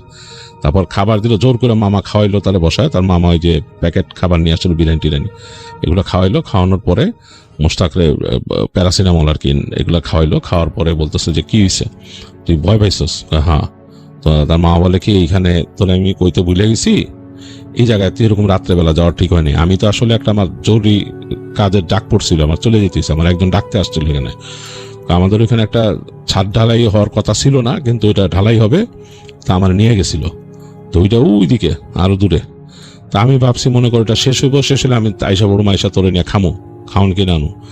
কিন্তু মানে কি হলো, আমি তো এগুলো রেখে গেছি মাছের, তা আমি তো জানি না তুই একা একা যাবি গা, ওই জায়গা ভালো না এখানে। এই তোরে আমি আগে বলতে ভুলে গেছি, বলা উচিত ছিল। এইসব খাল বিল এইসব জায়গা অনেক অনেক খারাপ জিনিস আছে, পিচাস আছে। মানুষজন বলে যে পিচাস চলাফেরা করে, মানে ওনাদের ভাষায় পিচাস, যেটা পিশাচ বলি আমরা, যে পিচাস আছে। এবং মানুষ এরকম দেখা যায়। তোর গায়ে এই যে পানি, নোংরা পানি কোত্থেকে আইসে কে জানে, এই পানি তো এই ড্রামের ন, ড্রামের পানি তো এটি ন, এই কোত্থেকে আইসে। তো যাই হোক, মনোয়ার রে তখন তার মামা দোয়া দরুদ পড়ে ফু দিয়ে দেয়, বলে তুই থাক, সকালবেলা দেখি তোরে কি করা যায়। তো পরদিন দিনের বেলা দেখে মনোয়ারের জ্বর তখনও নামে নাই। তো মামা তাকে ওখান থেকে নিয়ে ডাক্তারের কাছে নিয়ে যায়। এখানকার একটা হসপিটাল ছিল, ওই হসপিটাল নিয়ে যায় দূরে। তো দেখায় ডাক্তারকে বলে যে আমার ভাগনা ভয় পাইছে রাত্রেবেলা। তো বলে যে, ডাক্তার জিজ্ঞেস করে কেমনে। তো ডাক্তার সাহেব আবার খুব মানে হাসি খুশি মানুষ ছিল এবং ইয়াং। তিনি এগুলা ঘটনা শুনে বেশ মজা পান। তিনি শুনলেন, শুনে বললেন যে আরে এই জায়গাগুলো নিয়ে তো বদনাম আছে এমনি, আপনি জানেন না ভূত প্রেতের ভয় পায় মানুষ। আমি তো এগুলো আসলে অবিশ্বাস করি তা না, এখন এইখানে তো লজিক্যালি বলতে পারি না, বাট আসলেই অনেক অনেক কিছু দেখে। বাইকনার এরকম একা রেখে যাওয়া ঠিক হয় না, আপনার একা রেখেন না। ডাক্তার ওই ওই প্যারাসিটামলই দেয়, বলে যে জ্বর কমে যাবে আস্তে ধীরে, খাওয়া দাওয়া করান ঠিক মতো, আর আপনি থাকেন সাথে, ভয় ভয় পায় না জানি ভাই না। যাই হোক, মনোয়ার ওখানে তার মামার সাথে আরো কয়েকদিন থাকে এবং তার ভর্তি হয়ে যায় এর মধ্যে। তো তারপরে সে বাড়ি যায়, বাড়ি এসে পরে আবার সে তার ওই পলিটেকনিক্যাল স্কুলের যে হোস্টেল ওইখানেই থাকে। তো সে আর মামার ওইখানে এরপর ওইভাবে যায় নাই, দিনের বেলা গেছিল মামার সাথে দেখা টাকা করছে অন্য সময়। কিন্তু সে মনোয়ার বলছে যে ওই যে ওই নদী ওইখানে আরো মানুষ অনেকে ভয় পাইছে। সে আরো মামার পরিচিত মানুষের কাছ থেকে অনেক স্টোরি শুনছে এখানকার। তো কোনো এক সময় সে শেয়ার করবে, দুই একটা আমাকে বলছে। তো এই ছিল মনোয়ারের নিজের ভয় পাওয়ার ঘটনা, এবং বলছে যে ওইখানে যে ঘটনা ঘটে এইটা বা ঘটতো আর কি, এখন তো অনেক বছর আগে ঘটতো, এইটা একদম শিওর, কারণ সে যাদের কাছে শুনছে তারাও একদম তাকে একদম তাদের নিজের এক্সপিরিয়েন্স বলছে।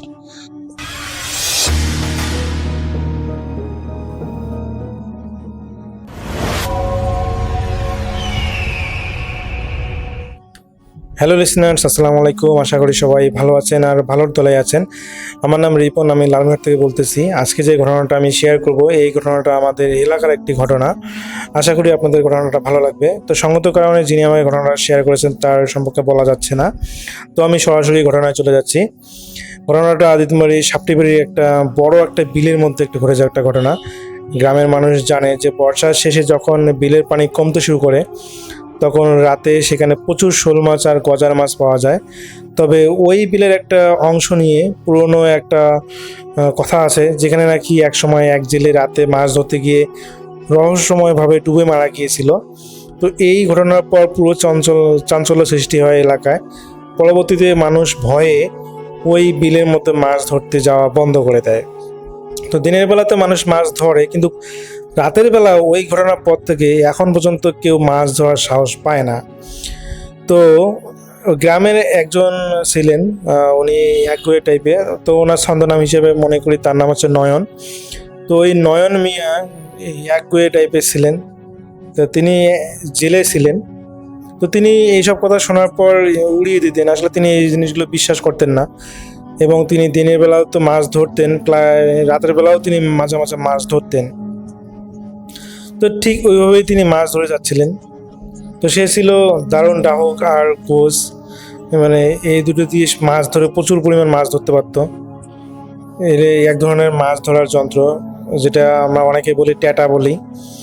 তো একদিন তিনি অন্ধকার রাতে তার একটা ছোট ডিঙি নৌকা ছিল, সেই নৌকাটা দিয়ে তিনি নদীর মাঝামাঝি মাছ ধরতে যান।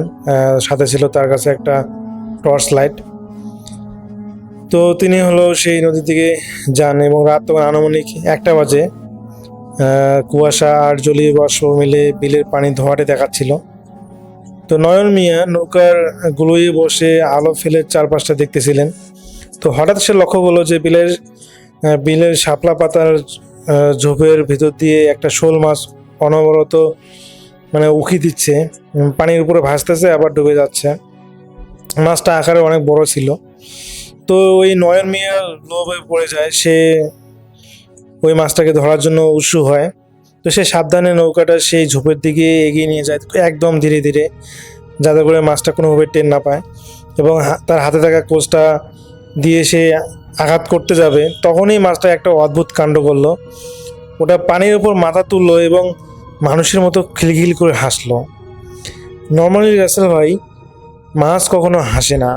এটা খুবই একটা অবাস্তব কথা যে মাছ কখনো হাসে, এটা আসলে কেউ হয়তো বা শোনেন নাই, কিন্তু এটাই হয়েছিল। নয়ন মিয়া দেখে যে সেই মাছটা মাথাটা পানির উপরে তুলে একটা ছোট্ট মানুষের মতো করে হেসে দিল।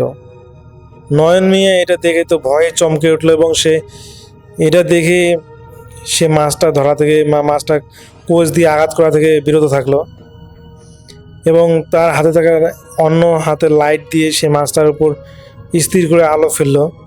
সে দেখলো মাছটার শরীরটা আস্তে আস্তে গলে যাচ্ছে এবং পানির নিচ থেকে কালো কুচকুচে লম্বায় একজোড়া হাত উপরের দিকে উঠে আসতেছে।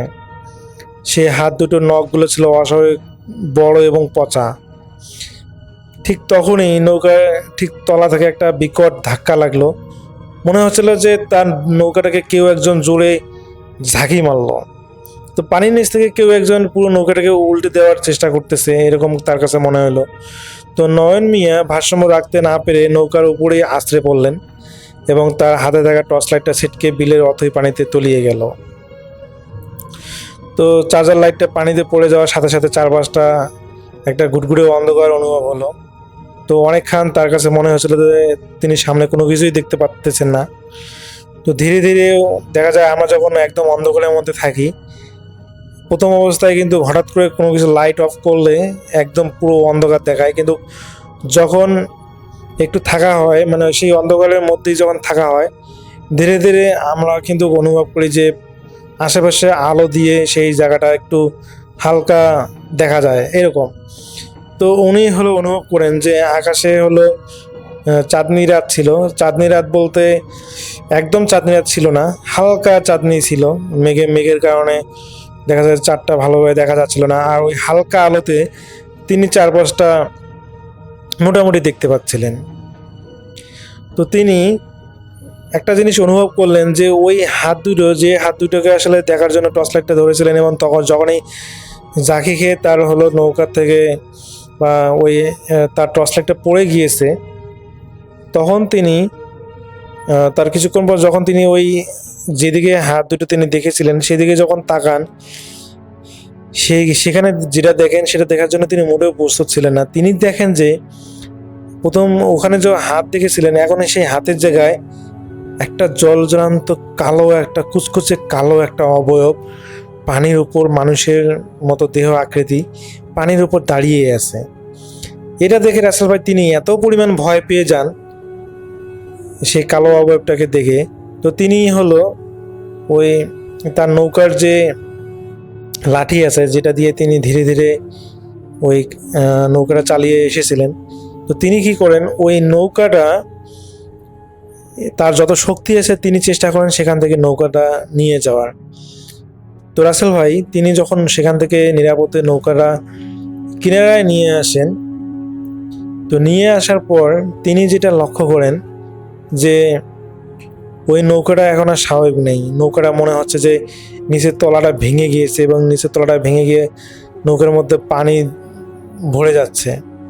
তো তিনি বেশ অবাক হন যে এটা অনেক কয়েকদিন আগে তিনি এই নৌকাটা বানিয়েছেন, ঠিকঠাক করে মেরামত করেছেন, অথচ এখন এই নৌকাটার কী অবস্থা। তো যাই হোক, নৌকার কথা চিন্তা না করে তিনি তার নিজের প্রাণ বাঁচানোর জন্য তিনি যখনই রাসেল ভাই ওই বিল থেকে বা ওই নদী থেকে পাড়ে ওঠেন, তখনই তিনি বেশ অবাক হয়ে যান। কারণ রাসেল ভাই পাড়ে ওঠার পর তিনি যেটা দেখেন যে ওই পাড়ের মধ্যে একটা গাব গাছ ছিল এবং গাব গাছের নিচে সে একটা মেয়েকে দাঁড়িয়ে থাকতে দেখে যে মেয়েটার ফেস এবং হাতগুলো উজ্জ্বল দেখাচ্ছে, সাদা ধবধবে, কিন্তু দেখা যাচ্ছে যে সে একটা কালো শাড়ি একটা পরে দাঁড়িয়ে আছে। তার পরনের কালো শাড়িটা বোঝা যাচ্ছে, চাঁদের আলোয় বোঝা যাচ্ছে যে সে একটা কালো চিকমি কালো শাড়ি পরে আছে এবং সে দেখতে মোটামুটি সুন্দর। তো এটা দেখে সে মোটামুটি একটু প্রথম ভয় পেয়ে যায় এবং সে যতই কাছাকাছি আসে সেই মেয়েটার, তো আসলে ওই মেয়েটার দিকে যে রাস্তাটা, সামনে যে রাস্তাটা, সেই রাস্তা দিয়েই তাকে বাড়ি ফিরতে হবে, যার কারণে সে বাধ্য হয়ে ওই মেয়েটার কাছাকাছি আসতে বাধ্য হয়। এবং যখনই সে মেয়েটার আরও কাছে আসে, সে অবাক হয়ে যায় যে এত রাতে এখানে একটা মেয়ে থাকা এটা অসম্ভব।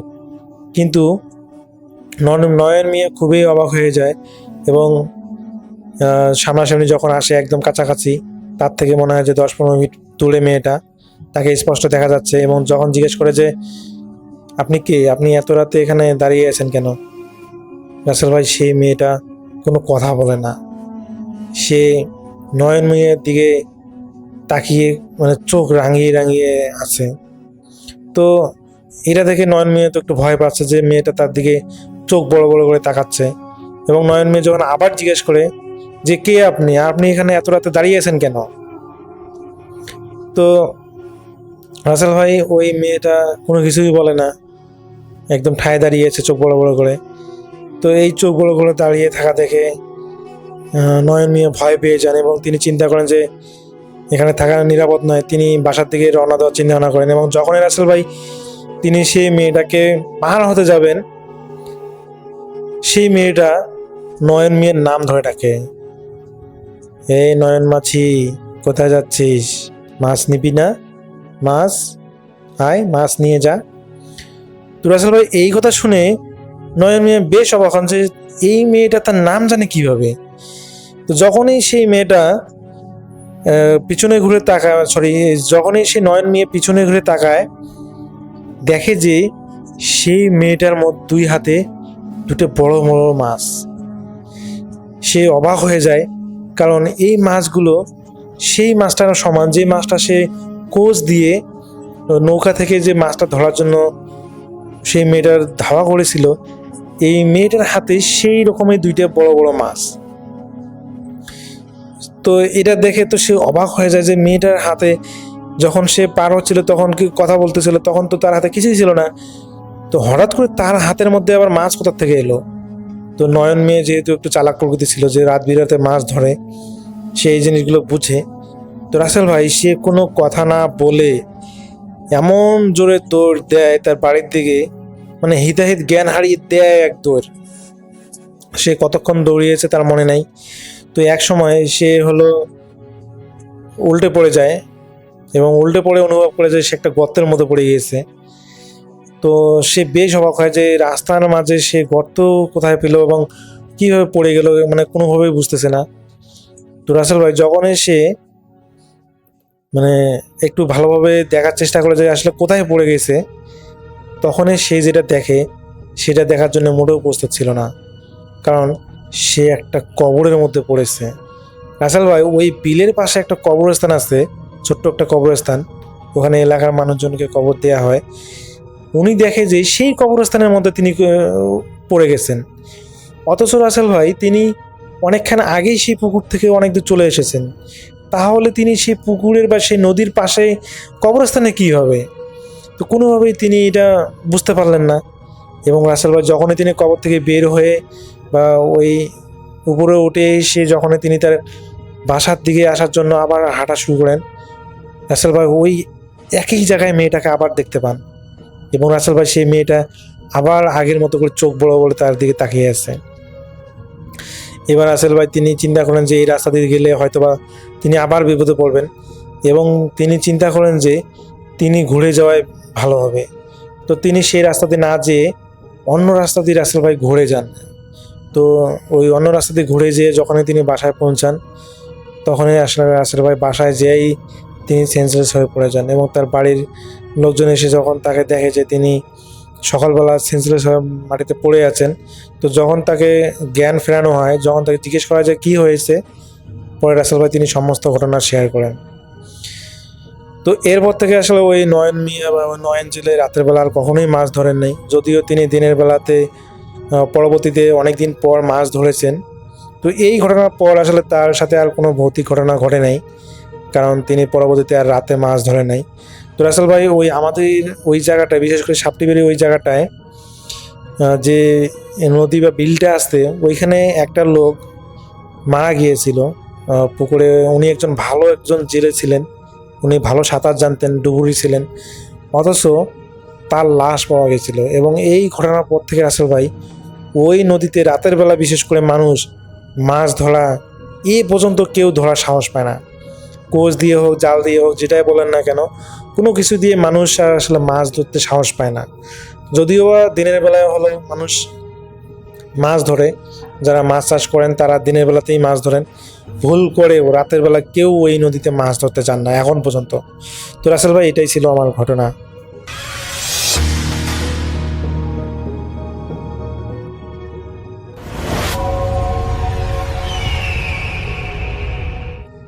আসসালামু আলাইকুম শ্রোতা বন্ধুরা, আমি সামির আনসারি এখন আপনাদের মাঝে শেয়ার করব মোসাদ্দেক ভাইয়ের পাঠানো একটি ঘটনা। তিনি ঢাকার আরামবাগে থাকেন।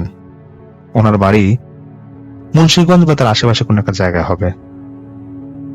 মোসাদ্দেক ভাই যেটা আমাকে বলেন যে ওনার জীবনে বেশ কিছু পরিবর্তন এসেছে এই ঘটনাটার পর। তিনি বলেন যে 2012 সালের শেষের দিকে তখন ওনার ভার্সিটি লাইফের শেষ সেমিস্টার চলছিল। তিনি আমাকে বলেন যে সামির ভাই, আমি স্কুল জীবন থেকে শুরু করে 2012 সালের সেই ভার্সিটি লাইফ পর্যন্ত কখনো ঠিকভাবে নামাজ পড়েছি কিনা তা নিয়ে আমার সন্দেহ আছে। যাও আমি ঈদের নামাজটা পড়তাম তখন বাবা আমাকে জোর করে নিয়ে যেত।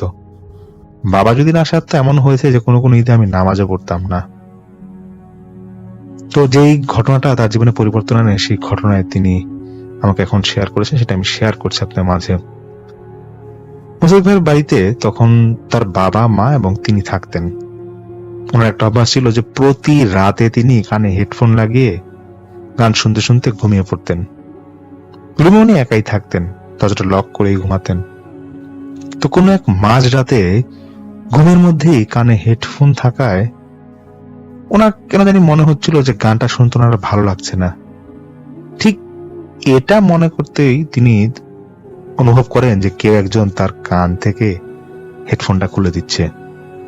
মোসাদ্দেক ভাই বলেন যে তিনি স্বপ্ন দেখছিলেন নাকি বাস্তবে দেখছিলেন তা বলতে পারবেন না। এতটুকু তিনি ফিল করেন যে তার রুমে কেউ একজন আছে। তখন তিনি দেখতে পান যে তার রুমের একটা পাশে জায়নামাজ বিছানো, কেউ একজন নামাজ পড়ছিল। তার শরীরের পোশাকটা ছিল বেশ উজ্জ্বল এবং পাঞ্জাবি পরা, সেটা বোঝাই যাচ্ছিল। একটা সাদা টুপিও পরা ছিল। মোসাদ্দেক ভাই বিরক্ত হয়ে যান একটু যে আমার রুমে এত রাতে আবার কে নামাজ পড়বে। তিনি তখন অপেক্ষা ছিলেন যে সেই ব্যক্তিটি সালাম ফেরানোর জন্য। তখন যিনি নামাজ পড়ছিলেন সালাম ফিরায় তিনি এবং মোসাদ্দেক ভাই তাকে জিজ্ঞাসা করেন, আপনি কে, এখানে আসলেন কিভাবে? তখন যিনি নামাজরত অবস্থা ছিলেন তিনি পিছে ফিরে তাকে মোসাদ্দেক ভাইকে বলেন, দাদা ভাই, আমি তোমার দাদু, নামাজ পড়ছিলাম তোমার ঘরে। তুমি বিরক্ত হয়েছ? আচ্ছা আমি চলে যাচ্ছি, আর আসবো না। তুমি দাদুকে দেখতে আসবা না? মোসাদ্দেক ভাই বলেন, না না দাদু, আমি তো বিরক্ত হই নাই, আমার রুম তো লক করা, আর তুমি না বাড়িতে, তুমি আসলা কখন? তখন তিনি এটাও বলেন, শুনো শুনো দাদু, তুমি কোথাও যেও না, তোমার যখন খুশি আমার রুমে এসো নামাজ পড়তে। তখন নাকি অন্ধকারের মাঝেও তার দাদার চেহারা খুব উজ্জ্বল করছিল। ওনার দাদা একটা সুন্দর হাসি দিয়ে বলেন, সকাল সকাল তোমার বাবা মা আর বোনকে নিয়ে বাড়ি এসে পড়ো, দাদু অপেক্ষা করব। মোসাদ্দেক ভাইয়ের ঘুমটা ভাঙে সকাল 6:15 কি 6:30। অবাক করা বিষয় হচ্ছে মোবাইলে তিনি দেখতে পান যে তার মা তাকে বেশ কয়েকবার ফোন দিয়েছে। তখন নাকি রিং বেজে যাচ্ছিল দেখি মোসাদ্দেক ভাই তখন তিনি ঘুম থেকে উঠে পড়েন। এতগুলো কল দেখে তিনি ভাবেন যে এত সাত সকালে আবার কি হলো, কোনো সমস্যা নাকি? তো ফোনের লাইনটা কেটে তিনি যখন দরজা খুলতে যাবেন এবং ফ্লোরে পা রাখেন, একটা বিষয় দেখে তিনি খানিকটা ঘাবড়ে যান।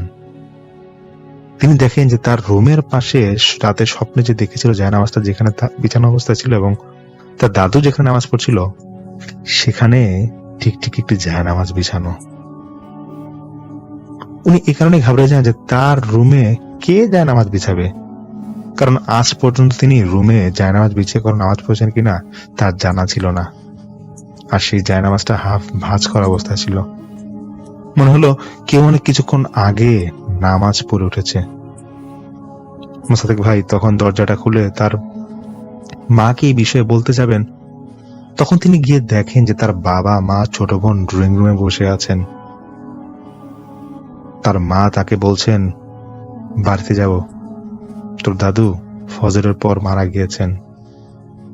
মোসাদ্দেক ভাই যেন কিছুই মিলাতে পারছিলেন না। উনি তখন তার বাবাকে ধরে অঝরে কাঁদছিলেন। সকাল 10টার আগেই ওনার পরিবার সহ তিনি তার দাদু বাড়িতে পৌঁছে যান। দাদুকে তিনি নিজ হাতে দাফন দেন। দাফন দেওয়ার পর তিনি ঠিক করেন যেহেতু বাড়িতে সবাই থাকবেন, তখন তিনি ঠিক করেন যে নিজ বাড়িতে গ্রামের বাড়িতে তিনি থাকবেন সেদিন। তো রাতে তিনি ঘুমাতে যান, সেখানে তার এক চাচাতো ভাই তার সাথে ঘুমায়। সেই রাতেও তিনি তার দাদাকে স্বপ্ন দেখেন। তিনি দেখেন ওনার দাদা ইশারা দিয়ে বাড়ির পাশে যেখানে ওনাকে কবর দেওয়া ছিল সেখানে সেই কবরস্থানে মোসাদ্দেক ভাইকে ডাকছেন। তখন মোসাদ্দেক ভাই সেখানে যাওয়ার পর ওনার দাদা ওনার হাতটা ধরেন। বেশ ঠান্ডা একটা অনুভব ছিল তার হাতের মধ্যে। তখন সেই দাদা বলেন যে দাদু ভাই, তোমার বাবা মায়ের সেবা করো, দেখবে আল্লাহ তোমাকে অনেক দূর নিয়ে যাবেন। আর তুমি নামাজ পড়ো, দেখবে তোমার সামনে বিপদ আসলে সব কেটে যাবে। দাদাকে তখন মোসাদ্দেক ভাই দেখেন কবরস্থানে যেখানে তাকে কবর দেওয়া ছিল সেই কবরটা নাকি আগের মতো কাটা অবস্থা ছিল। যখন দাদাকে কবর দেওয়ার আগে যেরকম কাটা অবস্থা ছিল খুব সুন্দর করে, ঠিক তখন সেরকমই নাকি কাটা অবস্থা ছিল। দাদা নাকি আস্তে করে সেখানে শুয়ে পড়েন। পরবর্তীতে মোসাদ্দেক ভাইয়ের আর কিছু মনে নাই। তো ওনার বাবার অনুরোধে মোসাদ্দেক ভাই কয়েকদিন বাড়িতেই থাকেন। ঠিক করেন যে দাদার যে চেহেলাম আছে সেই প্রোগ্রামটা শেষ করে তিনি ঢাকাতে ফিরবেন। তো ঢাকায় যেদিন ফিরবেন তার আগের রাতেও নাকি মোসাদ্দেক ভাই তার দাদাকে স্বপ্ন দেখেন আবার। দাদা বলেন সেই স্বপ্নে এসে যে এটাই তোমার সাথে আমার শেষ সাক্ষাৎ, আমাকে এখন চলে যেতে হবে অনেক দূরে। তোমাকে একটা কথা বলছি দাদু ভাই, জীবনে নামাজ কখনো ছেড়ো না। তিনি নাকি মোসাদ্দেক ভাই নাকি স্বপ্নের মাঝে জিজ্ঞাসা করেন যে তুমি কি আর আসবে না আমার সাথে দেখা করতে? তার দাদা বলেন নামাজ পড়ো, নামাজ কখনো ছেড়ো না, দাদু ভাই তোমার সাথে আবার দেখা করব। মোসাদ্দেক ভাই আমাকে যেটা বলেন যে তার দাদা মারা গিয়েছেন আজ প্রায় 11 বছরের মতো হবে। দাদার কবর মানে যেখানে ওনাকে দাফন দেওয়া হয় তারপর থেকে আজ অবধি তিনি যখনই গিয়েছেন যে কবর জিয়ারত করতে, প্রতিবারই তিনি একটা সুন্দর ঘ্রাণ পেয়েছেন। আশ্চর্যের বিষয় হচ্ছে তিনি অন্য অনেককে জিজ্ঞাসা করেছেন এবং তার বাবাকেও যখন কবরস্থানে সেখানে নিয়ে গেছিলেন জিজ্ঞাসা করেছেন, তারা কেউ নাকি সে ঘ্রাণটা পায়নি। 11 বছর হয়ে যায়, ওনার বাবা মা আর বোন ছাড়া এই যে বিষয়টা ঘটেছে এটা কিন্তু কেউ জানে না। তিনি বলেন যে প্রথম তিনি ভৌতিকতায় ওনার এই অলৌকিক বিষয়টা শেয়ার করেন। অনেকের কাছে হয়তো নর্মাল লাগতে পারে, কিন্তু তিনি যেটা ফিল করেন সেটা ওনার কাছে বেশ অলৌকিক লেগেছে। তিনি আমাকে বলেন যে সামিন ভাই, আমার দাদা মারা যাওয়ার পর থেকে আজ পর্যন্ত আমি নামাজ কখনো ছাড়িনি। বিশ্বাস করেন বাবা মায়ের খেদমত আমি কম করি না। যখনই যা প্রয়োজন তখনই আমি ছুটে যাই এবং তখনই বাবা মার সাহায্য সহযোগিতা করি। আল্লাহ আমাকে কত বড় বিপদ থেকে বাঁচিয়েছে আপনি মানে যেটা উনি বলে যে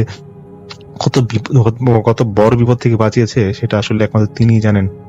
শুধু এতটুকু তিনি আমাকে বলেন যে ভাই, আমি 3 দিন লাইফ সাপোর্ট থেকে বেঁচে আসা রোগী ছিলাম। জানি না আমার দাদার দোয়া ছিল নাকি, কিভাবে বেঁচে এসেছি তা আল্লাহ ছাড়া কেউ জানেন না। এবং এটাও তিনি বলেন যে একটা সময় আমাদের যে সম্পত্তি বা যে টাকা পয়সা ছিল আজকে নাকি তিনি এখন অনেক বড় একটা চাকরি করেন এবং ভালোই নাকি ইনকাম তার আছে। কিন্তু একটা বিষয় এটাও বলেন যে দাদাকে তিনি আর কখনো স্বপ্ন দেখেননি। তার বাবা মা অসুস্থ, তিনি দোয়া চেয়েছেন সেই মোসাদ্দেক ভাই, এবং তিনি এটাও বলেছেন যে ভাই, আমি জানি না এখানে আপনার বিষয়টা কিভাবে নিবেন, তবে এতটুকু বলবো যে বাবা আমার খেদমত করবেন সবসময় এবং নামাজ পড়বেন। ধন্যবাদ মোসাদ্দেক ভাইকে এই ঘটনাটি শেয়ার করার জন্য।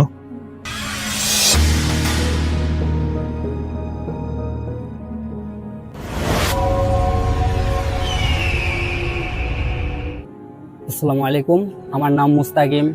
আমি মুক্তাগাছার একজন বাসিন্দা। আমার গ্রাম হচ্ছে পান্নাত বাড়ি। তো যে ঘটনাটা বলতেছি প্রায় 2018 সালের শেষ দিকের ঘটনা। সেই সময় আমরা 4 জন বন্ধু ছিলাম। 4 জন, আমি, সুজন, সজীব ও আরেকজন হচ্ছে নাবিল। 3 জুলাই একদিন প্ল্যান করলাম যে আমরা মাছ ধরতে যাব বিলে। আমাদের বাড়ির পাশে প্রায় 3 থেকে 400 গজ দূরে একটা বিল, নাম হচ্ছে কাসমা বিল। ওই বিলে অনেক মাছ। আমরা প্ল্যান করলাম রাত্রে যাব। তো লাইট, পোস্ট, টেডা বা চাবি নিয়ে আমরা গেলাম চারজনে 4টা জিনিস নিয়ে গেলাম। যাওয়ার পর অনেক খোঁজাখুঁজির পর কোনো জায়গায় মাছ পাচ্ছি না। প্রায় যাইতে যাইতে প্রায় রাত বাজে তখন 2টার মতো। ঠিক তখন হঠাৎ নামলো হালকা বৃষ্টি। বৃষ্টি এনে রাত্রের বেলা কই যাবো, তার সাইডে একটা আর কি প্রায় অনেকটা দূরে একটা আর কি ফিশারি আছে, ইসব মিয়ার ফিশারি। ওইখানে একটা চাঙা ছিল, ওইখানে একটা চালের টিনের টুই ছিল, ওইখানে যে আমরা বসলাম। বসার প্রায় আধা ঘন্টা অনেকটা বৃষ্টি হওয়ার পরে যখন চলে আসমু আর মাছ ধরবো না, প্রায় অল্প কিছু মাছ, আমরা চলে আসমু। এখন যাওয়ার পথে বললাম যে আর একটু ওই দিকটা দিয়া যাই, যদি কিছু পাই। তো যাইতে যাইতে দেখা গেছে একটা খেতে তেমন পানি না, আবার বেশিও না। ওই পানির ভিতরে হঠাৎ মাছ ধরতাছি, ভালোই ছোট ছোট কয়টা মাছ দেখা যায়, শুধু পুঁটি মাছ আর ওই রাগা। তো মাছ ধরতাছি, হঠাৎ 2 জন আমাদের থেকে বিচ্ছিন্নর দিকে, প্রায় আমরা এই খেতে আর ওরা আছে সামনের 2টা খেত আগাইয়া। তো আমরা ডাকতেছি, আবার আমাদের ভিতরে একটা ভয়, বাড়ি থেকে বলে যে বিলে রাত্রে মাছ ধরা যাবে না, অনেক ডর ভয় দেখায়। তো আমরা তেমন একটা পারতো না করে আর কি, 4 বন্ধু, শক্তি আলাদা, আমরা 4 জন তো গেছি। যাওয়ার পর হঠাৎ এরকম মাছ ধরতাছি, ধরার পর 2 জন অনেকটা যাইতে যাইতে 3 ক্ষেত পার হইতে অনেকটা গেছে গা। ওদেরকে খুঁজতে খুঁজতে আমরা আবার এদিক দিয়ে মাছ পাইতাছি। আমরা চাইতাছি না যে ওরে ডাক দিয়ে ওরা মাছটা ধরুক, আর ওরাও চাইতেছে না যে ওরা যে মাছটা ধরতেছে এটা আমরা ধরি। তো এরকম দুই দলের ভিতরে একটা হয়ে গেল। তো ওরা অগর মতো ধরতেছে, আমরা আমগো মতো। তো হঠাৎ ধরতে ধরতে কিরকম জানি আবার বৃষ্টির আবহাওয়া দেখলাম, তখন বেলা আবার ডাকতাছি যে চল জামুগা, অনেক হয়েছে মাছ। প্রায় তখন বেলা ওইবারের তুলনায় অনেকটা মাছ আমরা পাইছি, ওই এতক্ষণ যে ক্ষেতগুলো ধরলাম ওই ক্ষেতের তুলনায়। তো মাছ ধরা শেষ, এখন আমরা জামুগা, ওপরে ডাকতাছি, ওরা করতেছে খালি আরেকটা ক্ষেত দেখি। তো যখন বললাম আমরা অগর ওখানে যাইতে যাইতে অগর ওই পর্যন্ত যাইতে দেখি ওরা আমগর সমতুল্য মাছ পাইছে। তো পাওয়ার পরে বললাম যে আয় জায়গা। পরে একজনে বলতেছে যে বন্ধু ধারা একটা মাগুর মাছ দেখছি, এই মাগুর মাছটা ধরার লিগা খুবই করতেছি। পরে আরেকটু দূরে ওরে জিগাইলাম, আয় তুই আয়, ও একসাথে আয়, মাগুর মাছটা ধরি। উপায় যে একটা শোল মাছ আছে, আর এটাও ধরি, তুই একজন এনে আয়, একজন এনে যা। তো ধরতে এখন যাই, আমি মাছ দেখি না, কিন্তু ওই দেখতেছে মাছ, ওই যে দিক দিয়ে ধরে দিল, আবার আগাই নাই। পরে যাইতে যাইতে কিছুক্ষণ পর চাবি দিয়ে চাপ দিছে, তো শব্দ শুনলাম যে চাবির ভিতরে পড়ছে, হাত দেয় মাছ নাই। আবার একটু আগাই দিয়ে আবার মাছ লড়তাছে। পরে যখন বলা ওই সামনের বার লড়তাছে, তখন আমার চোখে পড়ে যে মাছ আছে আদৌ। তো আমিও ঝাঁপাই পড়ি ওইটার উপর, তো লাভ নাই, যাইতে দেখি আবার আরেকটু আগাইছে। তো আমরা খেয়াল করলাম যে আমরা যে টানের দিকে গেছিলাম প্রথম দিয়া, ওদিক থেকে যাইতে আবার আমরা বিলের মাথার দিকে, একদম মান্দা যেটা কয় বিলের মুখ, যেখানে আমার মতো 2টা মানুষ গাইরা যাইব, প্রায় অনের কাছাকাছি চলে গেছি আমরা যাইতে। এই মুহূর্তে আবার অনেক বৃষ্টি নেমে গেছে, ওই তখন বেলায় আকাশ খুব মেঘাচ্ছন্ন। পরে বললাম যে মাছ আর ধরবো না, ল জামুইগা। এর মধ্যে ওই যে ওরা যে 2 জন ছিল মাগুর মাছের পিছনে দৌড়াইতেছে, ওরা কয় পাইছি আয়। ওরা ধরা চাবির ভিতরে মাছ আছে, ওরা হাত দিয়ে ধরতেও আছে, কিন্তু কেউ আর মাছটারে ব্যালেন্স করতে পারতেছে না। ঠিক ধরতেছে ঠিকই, কিন্তু কেউ আর পারতেছে না। পরে এমনিতে ভয় ঢুকিয়া গেছে ভিতরে, যাই জায়গা মানুষেও কয়। পরে চাবি তুললা আয়া পড়তাছি। আওয়ার পথে এরকম আমরা প্রায় এন থেকে 50 ফুটের মতো যাইতে দেখলাম পিছে কি জানে একটা এন থেকে লাভ দিয়ে খালি অনেক যাইতেছে, আর খুব আলোকিত হয়ে যাইতেছে জায়গাটা। যেন থেকে যাইতেছে প্রায় এন থেকে 10 ফুট জায়গায় লাফে যাইতেছে, জায়গাটা খালি আলোকিত হইতেছে। তো আরো ডর ঢুকে গেল কি। তো আমরা যাইতাছি, যাওয়ার পথে ওই হালকা হালকা বৃষ্টি থেকে আবার বৃষ্টিটা খুব জোরে নামলো। আবার দৌড়াদৌড়ি কইরা ওদিক দিয়ে আবার উঠা ওই শামীম কাকা আছে, ওদের বাসায় যাই উঠলাম। ওদের বাসায় উঠার আর কি বাইরে আমরা দাঁড়াইছি, ওরা বাড়ির ভিতরে। তখন রাতের বাজে প্রায় 3টার মতো বাইজা গেছে, অন্তর বাড়িতে মানুষের রাখ দেওয়া সম্ভব না। পরে আমরা যে গাছের নিচে দাঁড়াইছি, ওই গাছটা ছিল আমড়া গাছ। ওই গাছটা অনেক দিনের পুরানো গাছ। তো অনেক দাঁড়ানির পরে হালকা হালকা শিল পড়তাছে, বৃষ্টির সাথে শিল পড়তাছে। তো আমরা এখন যদি বড় শিল পরে যদি মাথা মুথা ফাটে, ওই চিন্তা করে আমরা আগানোর চেষ্টা করতেছি, জামুইগা। এর ভিতরে যখন আগাইতে যামু, মনে হইতেছে ধাম ধুম করে কি জানে একটা পড়তাছে সামনে, বড় বড় শিলেরই, কিন্তু আদৌ ছোট ছোট শিল, কিন্তু বড় কোনো নাই। আর এত জোরে জোরে টিনের ভিতরে পড়তাছে যে ওই বাড়ির যে কেউ উঠবো তেমনই নাই। আমরাও ডাকতাছি যে কাকা ঘরে কি হলো, ঘরে কি কিসে শব্দ করে। তারা কোনো রেসপেকশন দিতেছে না, করে কোনো কথাই কইতাছে না। আমরা তো আরে ভয়ে তন্তমা। ঠিক তখনই আমরা জামু, তার পিছনে যে এরাইজ গাছটা ছিল ওন থেকে ধাপ করে এক ঢাল পড়ে গেল মনে হয় একদম পাগারের মধ্যে। আমাদের কাছে লাইট আছে, লাইট মারি, কোনো ঢাল ডুল কিচ্ছু নাই। আরো ডর ঢুকে গেছে ভিতরে, আমি কি করবো, না পাইতেছি বাড়ির দিকে যাইতে, না পাইতেছি এদিকে যাইতে। পরে যাও আল্লাহ আল্লাহ করে আমরা ছুটছি। এখন ওর মধ্যেই কইতাছি যে বন্ধু সবাই একসাথে থাক, আমরা শিকল বাঁধছি যে 4 জনে 4টা হাত ধরে যা আমরা এদিকে যাই। যে অন কিন্তু কোনো একটা ডর ভয় একটা কাজ করতেছে আম করবি, কিমনে বাইর যাবো এটাই চিন্তা। এদিকে মাছ, অনেকটা মাছ থাকার পরেও চাবি মিনা শরীর আমার খুব পরিশ্রম হয়ে যেতেছে, খুব শরীর দিয়ে অনেক ঘাম ঝরতাছে, এমনি বৃষ্টি, এদিকে যেন শরীর ঠান্ডা হওয়ার কথা, অনেক খুব ঘাম ঝরতাছে। হঠাৎ যাইতেছি আমাদের যে পিছের একটা ওর লাইট বলে পড়ে গেছে, কারণ আমরা 3 জনের লাইট জ্বালা যাইতেছে, ওর লাইটটা আর জ্বালায় নাই। ও কইতেছে দাঁড়া দাঁড়া আমি লাইটটা লই আহি। আমরা ও আমাদের এমনও করে নাই যে আয় আমরা 3 জনে যে লাইটটা নিয়ে আহি। ওই মুহূর্তে কি জানি হয়ে গেল, ও খালি কইলো ধারা আমি লাইটটা নিয়ে আইতাছি। এই কথা কই যাইতেই প্রায় ডাকতাছি আমরা, ও কইতাছে যে পিছে আমি যাইতাছি, ডাক দে আমারে, আমি কথা কইতাছি আর যাইতাছি। যাওয়ার পরে হঠাৎ 2টা আর কি পাহাড় থেকে খালি নামছে, নামে ক্ষেতের ওই পাশে গেছে, ওরে ডাকি আর ওর কোনো সারা শব্দ নাই। কিরে কি হইলো 3 জন আবার দৌড়াদৌড়ি করে গেছি যে আসলে কি হইলো। পরে যাই দেখি ওর ব্যাগ বাতর হয়ে আছে, আর যে মাছের ওর হাতে টেডাটা ছিল ওই টেডাটা ক্ষেতের মাঝখানে এভাবে দাঁড়ায় রয়েছে, আর ওর মাথাটা মাটির ভিতরে একদম গাড়া, ওর মাথাটা গাড়া। ওরে যে টান দিছি, টান দেওয়ার সাথে সাথে কয় আমার মাছ ধরছসকে, আমার মাছ নিছসকে। এই কথা কইতেই ওজন কিরম সেন্সলেস হইয়া অনেক বাতরে পড়ে গেল গা।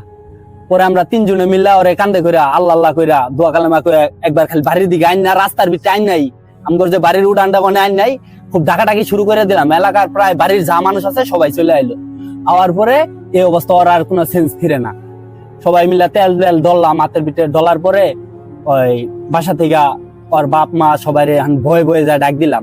আর বাবা এই কইতাছে তোদেরকে না করলাম তারপরেও কে লেগে গেলি মাছ ধরতে। তো যাওয়ার হইছে, পরে এখন ওর কোনোভাবেই সেন্স ফিরতেছে না।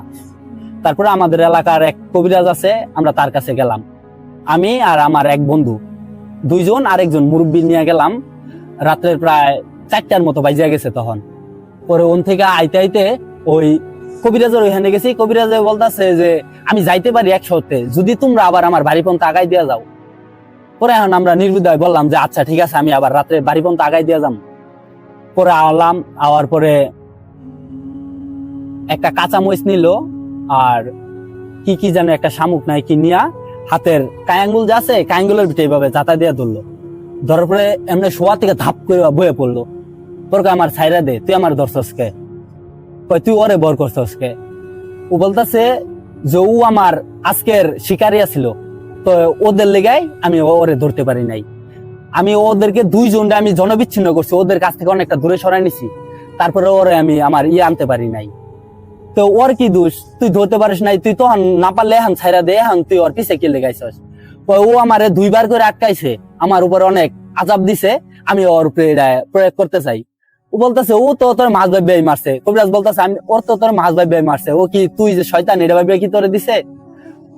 এটা তো আমি জানি না। ও আমার উপরে করছে, আমার পিঠে দাগ বহাইছে, টেড়া দিয়ে দিছে এবং চাবি দিয়ে আমার আটকাইছে খাঁচার ভিতরে, আমি ওরে এভাবে ওরে শাস্তি দিব। ও আমার সাথে এমনটা কে লেগে করলো। পরে অনেকটা করার পরে কইতাছে দেখ ভুল হইছে, যেটা ও আর হইছে ওর আর যাবো না, তো আমি আর যাবো না, আমি এনেই থাকি। পরে ওই শয়তানটা আবার বলতাছে যে আমি কোনো কর্মেই যাবো না, এবং কি আমি ওরে শেষ করবো, ওর প্রাণ নিয়ে তারপরে আমি যাবো। আমার যেমন আমার আঘাত করছে আমি ওরে আঘাত করবো, ওর আঘাত করতে করতে তিলে তিলে মারবো। পরে ওইটা বলতাছে, কবিরাজ বলতাছে দেখ তোর জন্য যা করা প্রয়োজন আমরা তাই করবো, তুই ওদেরকে ওর পিসটা ছাইরা দে। পরে 1 কথায় 2 কথায় অনেক সারাসারি নাই, প্রায় ফজরের আগাগ মুহূর্তে আজান দিব প্রায় আমার মনে হয় 20 থেকে 15 মিনিট আছে আজানের। ওই মুহূর্তে কোনো এক কারণ সূত্রে ওর রাজি করতে পারলাম যে 3 কেজি ওই ছোট ছোট দাইরকা মাছ আর হইতাছে আর পুঁটি মাছ, কোনো ফিশারির না আর কি, ওই কাশমা বিলেরই পুঁটি মাছ, 2 কেজি পুঁটি মাছ আর 3 কেজি হইতেছে দাইরকা, শিবজাল দিয়া পাও যে কোনো মূল্যে ধইরা ওই ওরা যে 4 জন গেছিল, ওই 4 জন থেকে যে 2 জন বিচ্ছিন্ন হয়েছিল, ওই 2 জন আরেকজন, সর্বোচ্চ আরেকজন যাইতে পারবো, কিন্তু ওদের 2 জনের ভিতরে একজন না, ওই 4 জনের থেকে ওই যে দুজন বিচ্ছিন্ন আর একজন মুরব্বী নিয়ে ওইখানে দিয়ে আসতে হবো। আর দিয়ে আসার সময় পিছন দিকে ভুল করে তাকানো যাবে না। যদিও তাকাও তাহলে পরবর্তী খুব ভয়ঙ্কর হবে।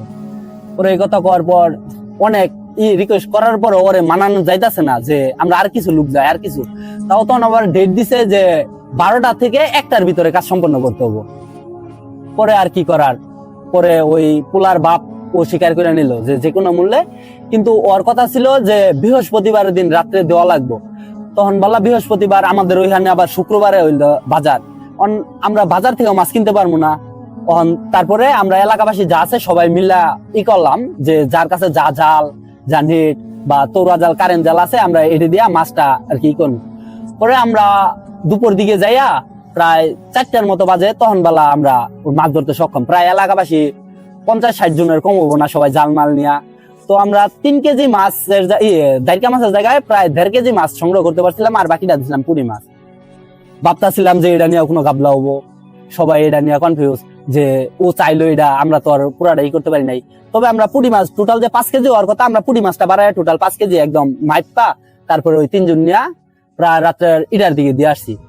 দেওয়ার পরে জনবেলা ওরা যাইতেছে, যাওয়ার পথে ওই মাছটা নিয়ে 3 জনে যাইতেছে একটা হাড়ি, ও বলছে একটা কলস, মাটির কলসি দিয়া মাথাত কইরা একজনে মাথাত লবো, যে মাথাত লবো হে থাকবো সবার সামনে, আর পিছে 2 জন ওর পিছে থাকা লাগবো।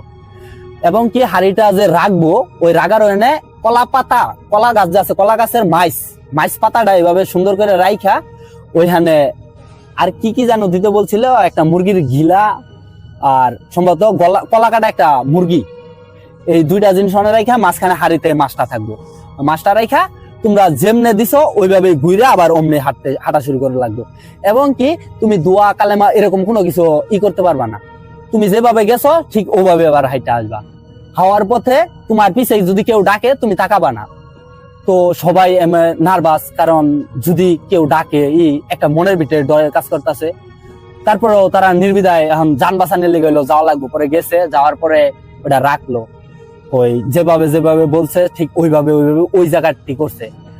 করার পরে ও বলছে যদি আমার কাজ সম্পন্ন হয় তাহলে আমি একটা সিগন্যাল দিব। কিরকম, ওই তোমরা যে পাহাড়ে যাবা ওই কলা পাতাটা ওইটা দেখবা 3 ক্ষেত এই সাইডে আছে বা 4 ক্ষেত এই সাইডে আছে। যদি বুঝো যে 2-1 ক্ষেত বা ওই বাতর থেকে সরে গেছে তাহলে বুঝবা যে আমি এটা গ্রহণ করছি। আর যদি দেখো না জায়গাতে আছে তাহলে বুঝবা যে তোমাদের বুক দেওয়া হয় নাই, আবার নতুন করে দিতে হবো, নাহলে আমি আবার পুনরায় বুক করবো, ওরে আবার বর করবো। পরে দেওয়ার পরে ওরা যখন বলা বাড়ির দিকে আইবো, সবাই কনফিউজের ভিতরে আইতাছে। পরে ঠিক মনে হয় পিছে ও বলতাছে যে আমার পিছে যা আছে পানি জুম মনে হয় একদম সব তুইলা আবার ঠেকান মারতাছে বারে। কিন্তু আমরা নিজ দিকে যে ফিরছি ওই নিজ দিকেই, কিন্তু কেউ টাকানির মতো কোনো সাহস পাইতেছে না, পিছ দিকে না না। আমরা লাস্টে দিয়া যখন না কুলাইতে পারছি, সামনের জনের মাথা আমি ধরছি, ও আমার মাথা ধরছে, আর এইভাবে যে বেশি সাহসী সে ছিল পিছে, এভাবে আমরা মাথা ধরে একদম বাতর দিয়ে হাইটায় পড়ছি। পরে আমাদের মনে হইতাছিল যে যখন বলো ওই আমরা গাছের ওদিক দিয়ে যাওয়া লাগবে, আমরা গাছের ওই পর্যন্ত আইসি, মনে হইতাছে যে পুরা ঘাসটা তুলা একবার খেতে মেলতাছে আবার নিয়ে পাকারে মেলতাছে, এরকম পরিস্থিতি।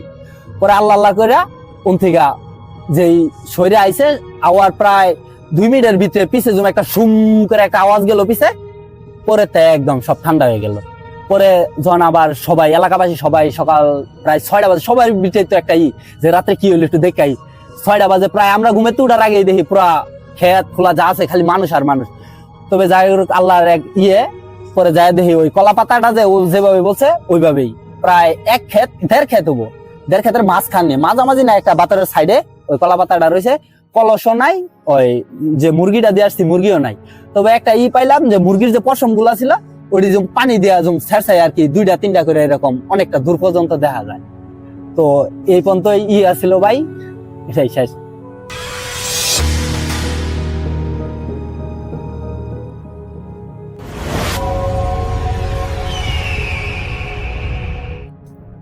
হ্যালো লিসেনার্স, আসসালামু আলাইকুম। আমি রিপন আদিতমারি লালমিহাট থেকে।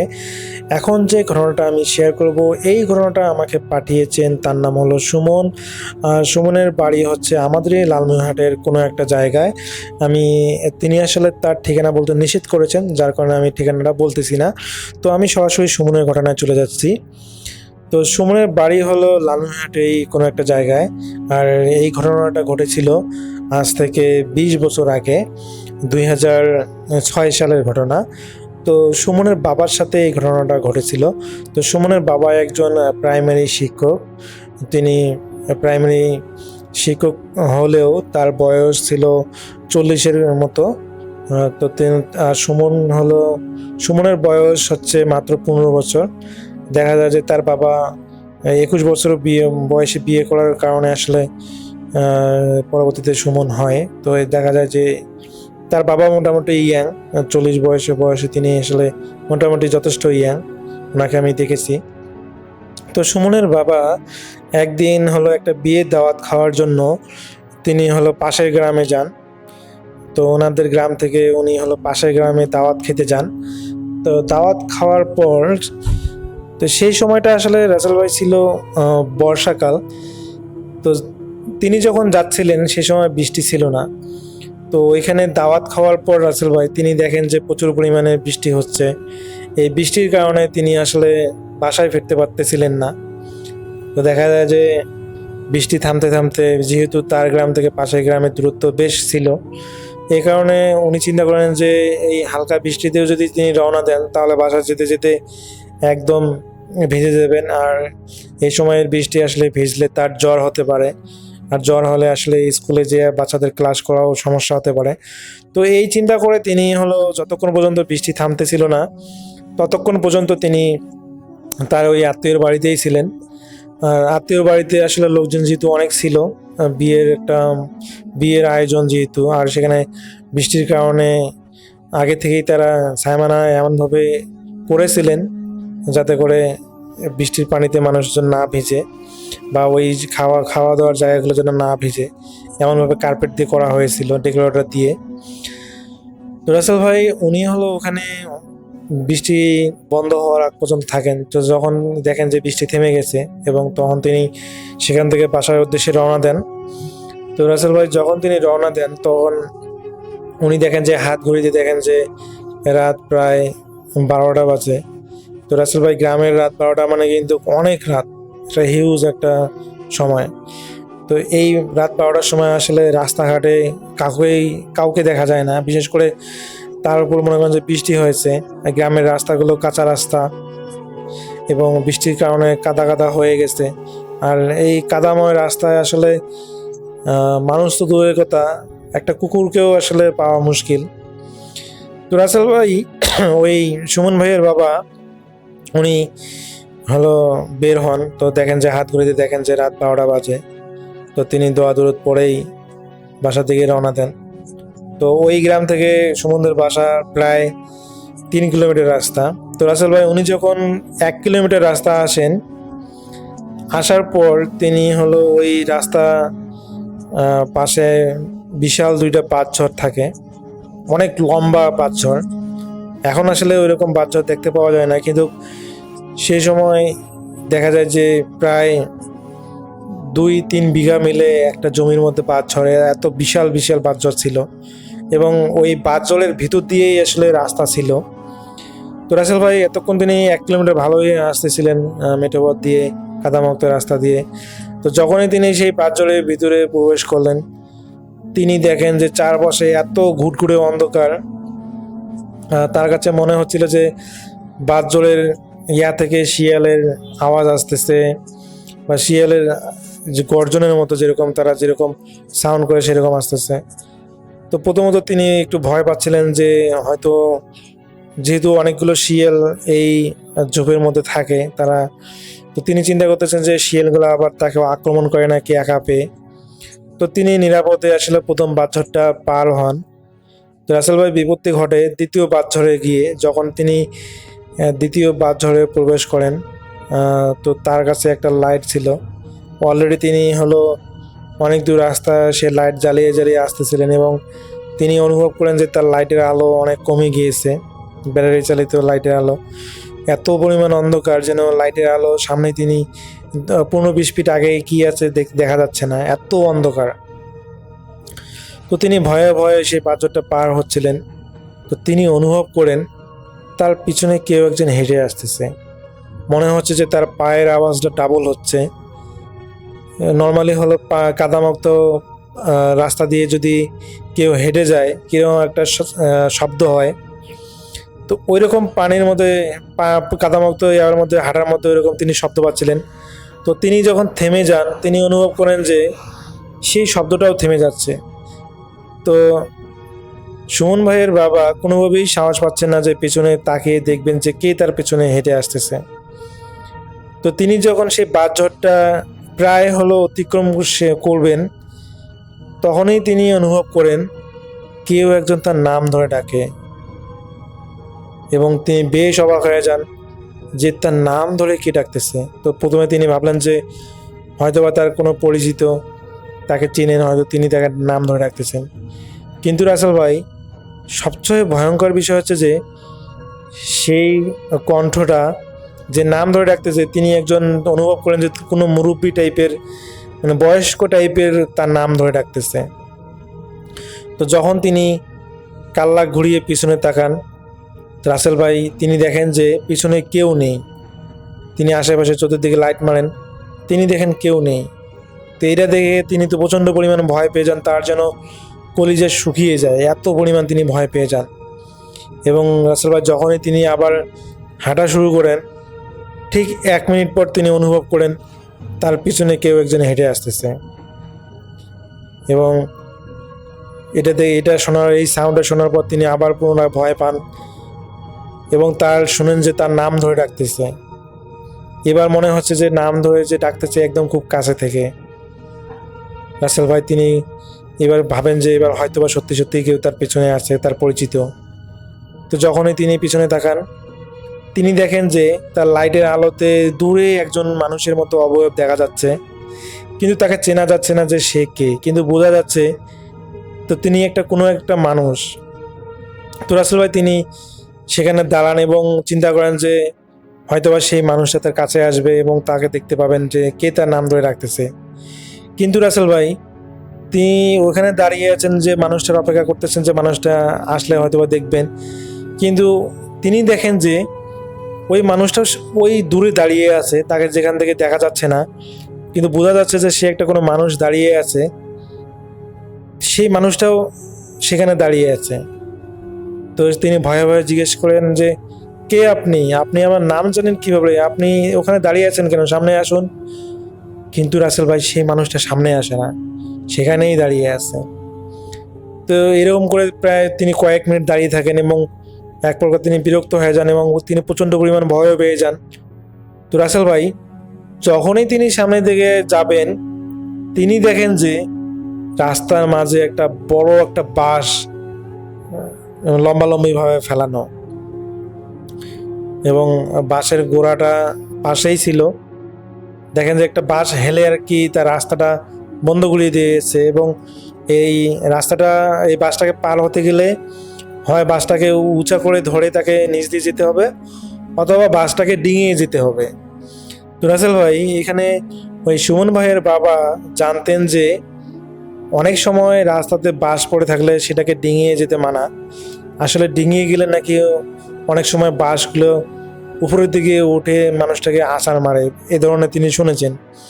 তো তিনি ভয়ে ভয়ে তো চিন্তা করেন যে এটার উপর দিয়ে যাওয়া ঠিক হবে না। তো তিনি চিন্তা করেন যে বাসটাকে তিনি উঁচা করে ধরে বাসটার নিচ দিয়ে তিনি চলে যাবেন। তো রাসেল ভাই যখনই তিনি সেই বাসটার নিচ দিয়ে চলে যাওয়ার জন্য মানে যান আর কি, তখনই তিনি অনুভব করেন সে বাসটার এত ওজন, নর্মালি একটা বাসের ওজন এত বেশি হওয়ার কথা না, তিনি তো একটা বাস তোলার কোনো ব্যাপারই না তার কাছে, কিন্তু তার কাছে মনে হচ্ছে যে একটা লোহার কোনো একটা বাস এখানে ফেলানো। সেই বাসটা তিনি 1 ইঞ্চিও সরাতে পারলেন না। তো সরাতে না পারার কারণে তিনি সেই বাসটার নিচ দিয়ে যেতে পারতেছেন না। তো রাসেল ভাই তিনি অনেকবার চেষ্টা করলেন কিন্তু কোনোভাবেই নিচ দিয়ে যেতে পারলেন না, বাসটা এত নিচুভাবে পড়ে আছে। তো পরবর্তীতে তিনি এক প্রকার বাধ্য হয়ে রাসেল ভাই যখনই তিনি সেই বাসটার উপর দিয়ে যাবেন তখনই তিনি অনুভব করেন যে একদম মানে কোনো সমস্যা নেই, তিনি সুন্দরভাবে পার হতে পারতেছেন। এবং তিনি কারো কাছে জানতে পেরেছিলেন বা জেনেছেন যে যদি এই ধরনের সিচুয়েশন কখনো ঘটে এবং সেই বাসটার যদি পাতা ছিঁড়ে নিয়ে আসা হয় তাহলে নাকি সেই যদি কোনো জিন হয় তাহলে ওই জিনটা নাকি তার পিছু পিছে তার কাছে ক্ষমা চাবে এবং সে বাঁশের পাতাটা চাইবে। তো রাসেল ভাই উনি ওই কাজটাই করেন। উনি ভাবেন যদি এটা কোনো জিনের কাজ হয়ে থাকে তাহলে তাকে একটা উচিত শিক্ষা দিব। তিনি এই চিন্তা করে তিনি কি করেন, ওই বাঁশের একটা পাতা ছিঁড়ে নিয়ে আসেন।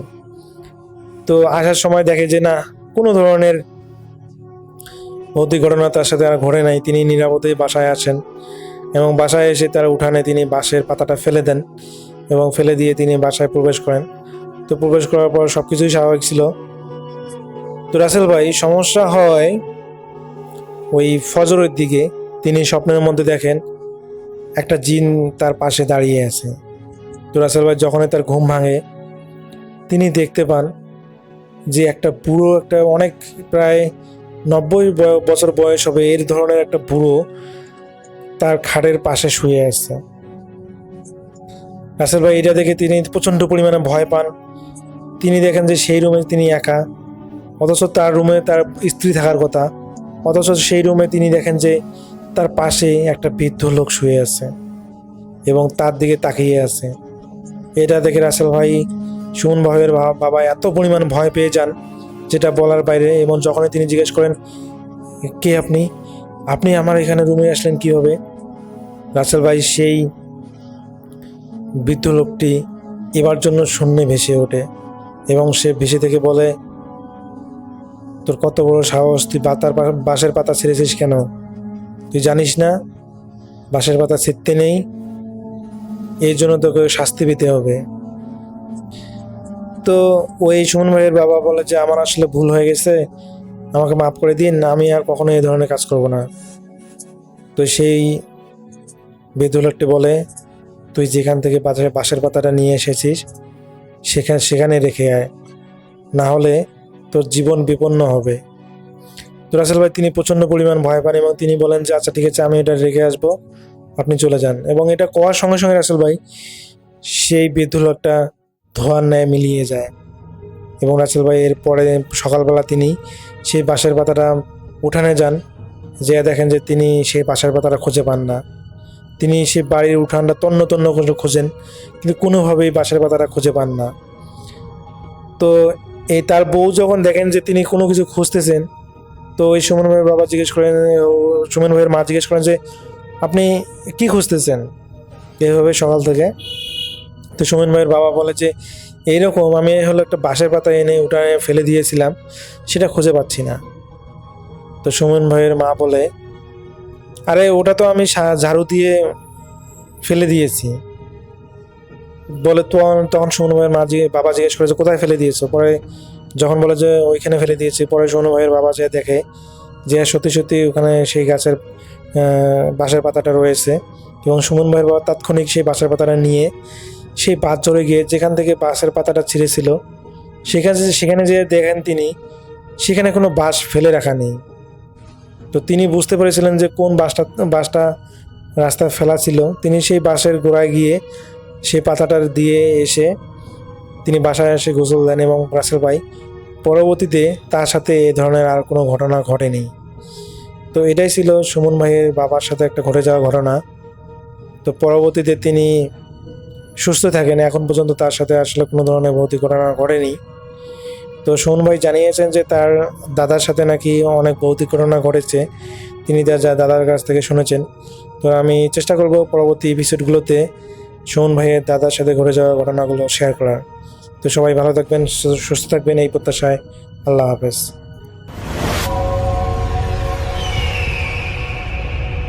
হ্যালো লিসেনার্স, আশা করি ঘটনাগুলো আপনাদের ভালো লেগেছে। আমি চেষ্টা করেছি বাছাই করে ঘটনাগুলো আপনাদের মাঝে শেয়ার করার। আমি প্রতিদিনই ঘটনাগুলো বাছাই করে আপনাদের মাঝে একটি করে এপিসোড শেয়ার করার চেষ্টা করি। যদি আমার ঘটনাগুলো একটু ভালো লাগে তাহলে অবশ্যই এই চ্যানেলটি সাবস্ক্রাইব করবেন।